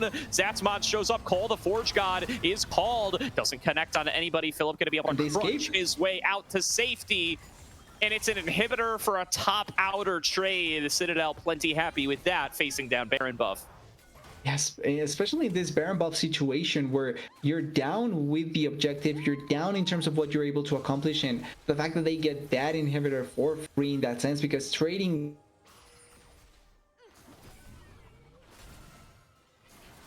It's like we lost TDS's audio very briefly there again, so we will move on towards mid-outer. Hopefully he'll be able to rejoin us very soon. We are looking to see mid lane inner start to get sieged. They are going to start to work on towards it. Icelandic taking a fair chunk of damage.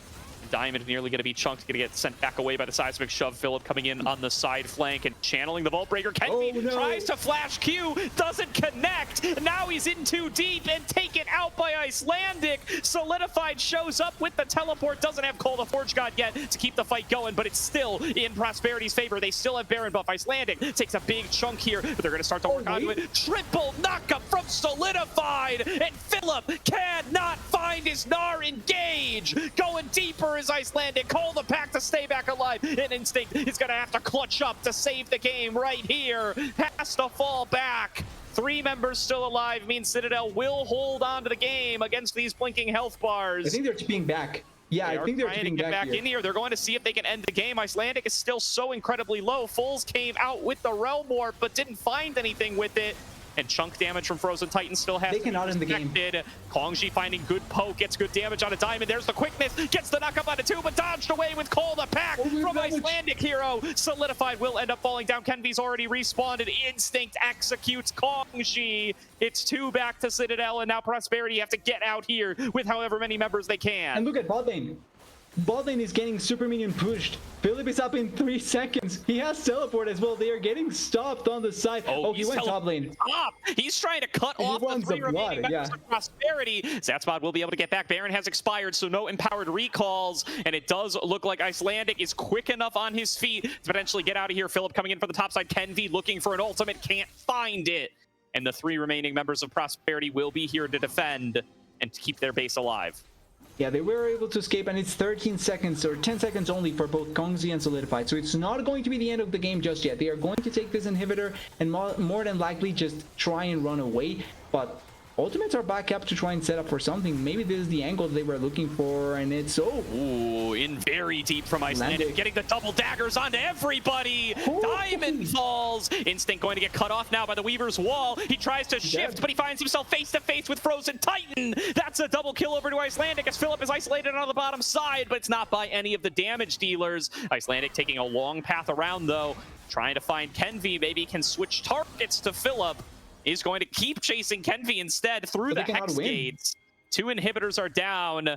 And Prosperity feel pressure to try to make something happen here. They have to turn one of these fights into a game ender, as they're going to keep being pressured from the side lanes with 2 inhibitors down. Yeah, super minions are going to come in from both bot and top lane. That means that they have to stop the push coming in. Having the rise also helps with a lot of the push into their mid lane, so it's becoming really difficult to make it so that they can try and end the game at this point. But they will have access to this dragon initially, a lot of vision control as well to try and control the area, and their team fighting has been immaculate so far, so if they can pull off another sort of fight like that, they really can make this game theirs. Icelandic really playing like he wants to win it, and so far it's difficult to not be impressed with him. They are going top lane. All of them are going top lane. From Prosperity this series, I mean, looking to see if they can win a game. But what an accomplishment, how close they've been able to keep things up against Citadel. Very impressive stuff from these 5. As they recall back over, Solidified coming in. Yeah, but they didn't know everyone was here. Yeah, so it's 2 members there. On towards the dragon. I think this is going to be free. I think Prosperity have out mind game Citadel here, but Solidified's got to be careful. Getting picked could be deadly. Getting out, they will take the 3rd inhibitor. Full 3 across the board for Citadel, and it looks like they will get out safely. Unless Prosperity try to chase further. Icelandic coming in on the flank. Realm Warp makes this so difficult. Through the portal goes Kongji. Over the wall. So aggressive. Into the middle of everybody off the blast cone. And Kongji falls. Pulling the trigger now is Diamond. Solidified in the front line. Icelandic hero has to back away. And Prosperity make the call to cut their losses. 3 members left standing. Will it be enough to hold on to the game with 3 inhibs down?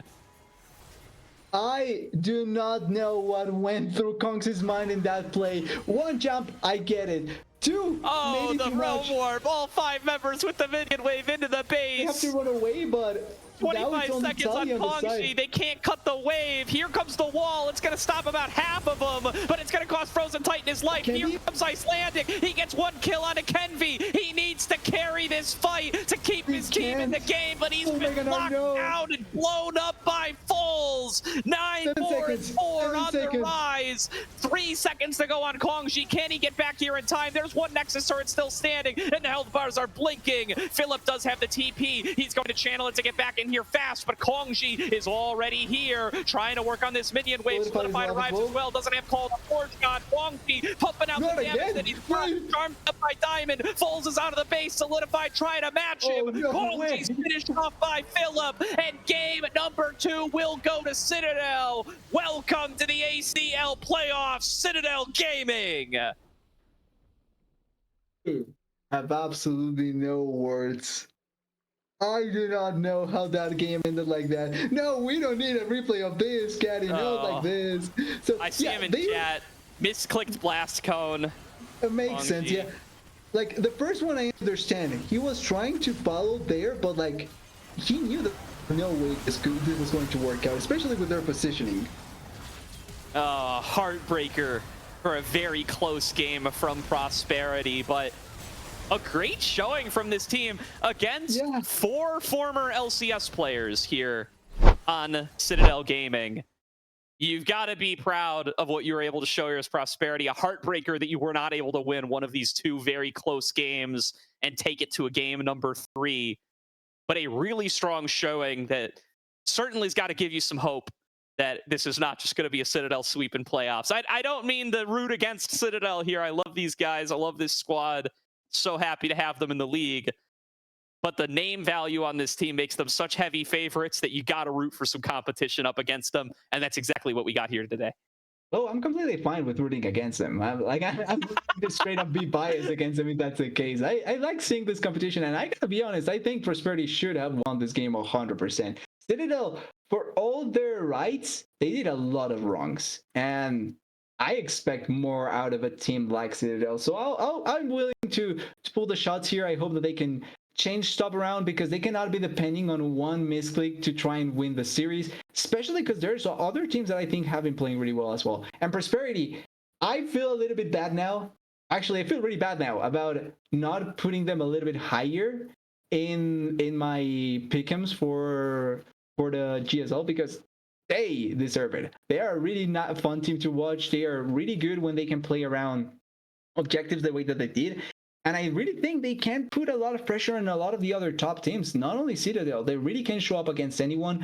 Icelandic, I think, probably going to be one of the junglers to really watch out for this tournament, really wanting to pull up his stock once again.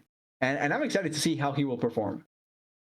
All right, we're going to look to see if we can get Foles on here for an interview. Okay. At first, we thought we wouldn't get one, but I do see Foles in chat saying he's interested in joining us. So we'll see if we can get him on in here. We'll work on that in the background. So stay tuned for a potential interview with Foles. Yeah, we're getting him in here. I see Ivar's in the chat. Between the two of them in Twitch chat, I promise we'll be able to put something together here. So Nice. Curious to hear about thoughts from the Citadel perspective. Foles coming in as a sub will be interesting to hear from him. We do have him in the waiting room, so we're going to throw to a quick break here. We're going to set up for an interview with Foles. We will see you all in just a couple of moments.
Welcome back, everybody, to today's broadcast of the ACL. We are joined by the victorious Citadel Gaming Foles. Congratulations on a 2-0 victory and a qualification for playoffs. Foles coming in as a substitute on the day. How long in advance did you know you were playing? Curious what the setup was for the day. Actually, I'm pretty sure it was literally just last night. I got a message from Bradley. He's like, yo, bro, do you think you could sub in tomorrow? I was like, you know what? Like, yeah, sure, why not? So yeah, 24 hours notice, and I had a really good roster to work with, so it's completely fine, I guess, you know. Yeah, it worked out amazingly well. Getting the victory, your debut match into a victory, and into qualifying the team as well into the ACL, like into the next stage of the ACL, which is always great to have. And I'm kind of curious, did you have any like nervousness, jitters? Were you pressured into anything from the team or anything like that at all? Being like your debut in that way? So actually, I didn't realize that it was like the playoff that they would promote the playoffs from this match. I didn't even know anything about the match, frankly. I just got like the multi OPGG like an hour before, so I didn't even know who we were playing against. And I asked Bradley before, I was like, is this even a big deal of a match? He's like, yeah, maybe, you might want to try your best. So yeah, and actually I did actually have some jitters. I really did. I did my best like a whole hour beforehand. I stopped queuing up and I was just trying to lock in as much as I can. But man, when I was playing Syndra, like I must have missed like 50, if not 100 spells that game. Like if you ask the opposing laner, if you ask Frozen Titan, like how well did that Syndra play? He's probably pretty pissed that he lost because no, I missed so many spells that game. So the jitters were definitely coming into play. Yeah. The race was good though. Yeah, good come away with the win at the end of that day anyway. So yeah, you mentioned a little bit before we got live that you were trying to be a part of this ACL but just ended up missing the deadline. Curious, how was your pre-ACL off season? How'd you end up with Citadel, and what are you looking for OQs as well? Want to give that opportunity here. Yeah, so actually I'm really interested in competitive league, but pretty much my like long story short is that I'm pretty much just known as a one trick, which is like pretty self-imposed. Like if you look at any of my OPGGs, it will just have a 0 at the top with like 500 games played, and then the next will be like 20 games played of like everything else. So I've pretty much been fighting this battle for the past like year, a couple of years, where I want to play comp, but I kind of just refuse to stop playing Azir. And so I did my first ever OQ with Reilluminate in 2024, with Shimmer, who just got his debut, and a few other guys. And then I did the first OQ of this year as well, and it was against Citadel. That's actually who knocked us out. It was Bradley himself on the Talia and the Oriana, who played way better than I did. I can't claim any sort of playing well that series. So yeah, I got knocked out by Citadel in the OQs, and I just was really glad that I had this opportunity to even compete again. I wanted to do ACL, but I missed a deadline because I didn't realize sort of what was all going on with that. I wasn't really paying enough attention. And so yeah, now the current outlook is how I can set myself up for OQ2, which I think it's called OQ2, right? Yeah. So Yeah, we're cooking a bit, but nothing finalized or nothing too serious just yet. So okay, as long as it works out and you're able to raise your stock here in the ACO whenever you have the chance, right? That's going to be really good. And I'm also kind of curious if you're looking out for the ACL coming up next play, because technically speaking, like this is quote unquote like the test run for some of the things we're doing, but the next one should be quote unquote stronger because of a lot of the players that will be allowed to play. And I'm kind of curious if for that one you're actually going to be able to get a full-on team for that. Okay, let me just ask, when does that start? Oh, we'll figure it out after the season's over. The days aren't locked in yet. When does this season end? Well, this season ends in. Ooh, hang on, let me check. We got a little bracket here. So it is named ACL Autumn. It'll be end of June. So it'll probably be fall. Will be the next one. Yeah. Cool. Yeah, I'm very keen. I'm very interested. This is like the primary leagues in North America. Me and my friend Shochi, actually, we have this this sort of mantra, this catchphrase that we just have right now. And because I used to always tell my friends, and somewhat jokingly, like I'm gonna win worlds, and of course, like I want to, but like it's hard to take that seriously. But we've kind of realized that the best way to phrase that is to say to win NA, and that encapsulates a lot of things: hitting rank 1, winning NACL, winning CLOL, winning the ACL. Put that on there. Any sort of way that I can win NA, I'm absolutely interested. Yeah.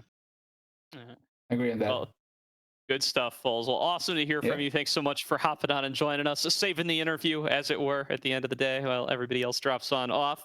Want to get last word over to you, Foles? Anybody you want to shout out? Anything you want to say to those who are still tuned in before we call it a night on ACL?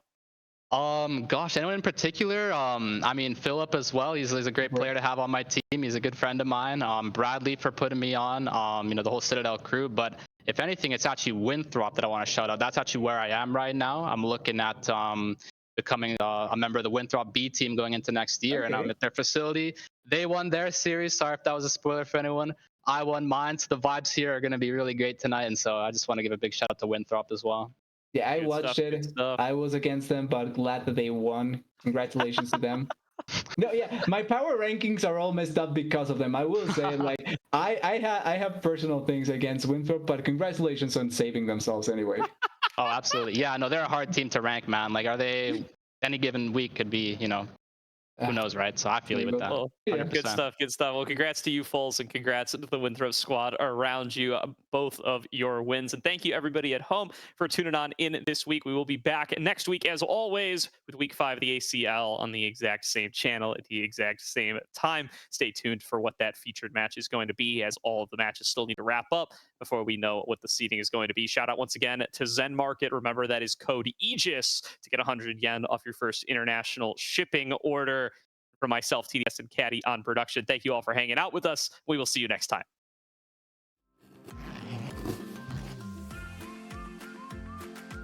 Zen Market. Zen Market. Zen Market. Zen Market. Zen Market. Zen Market.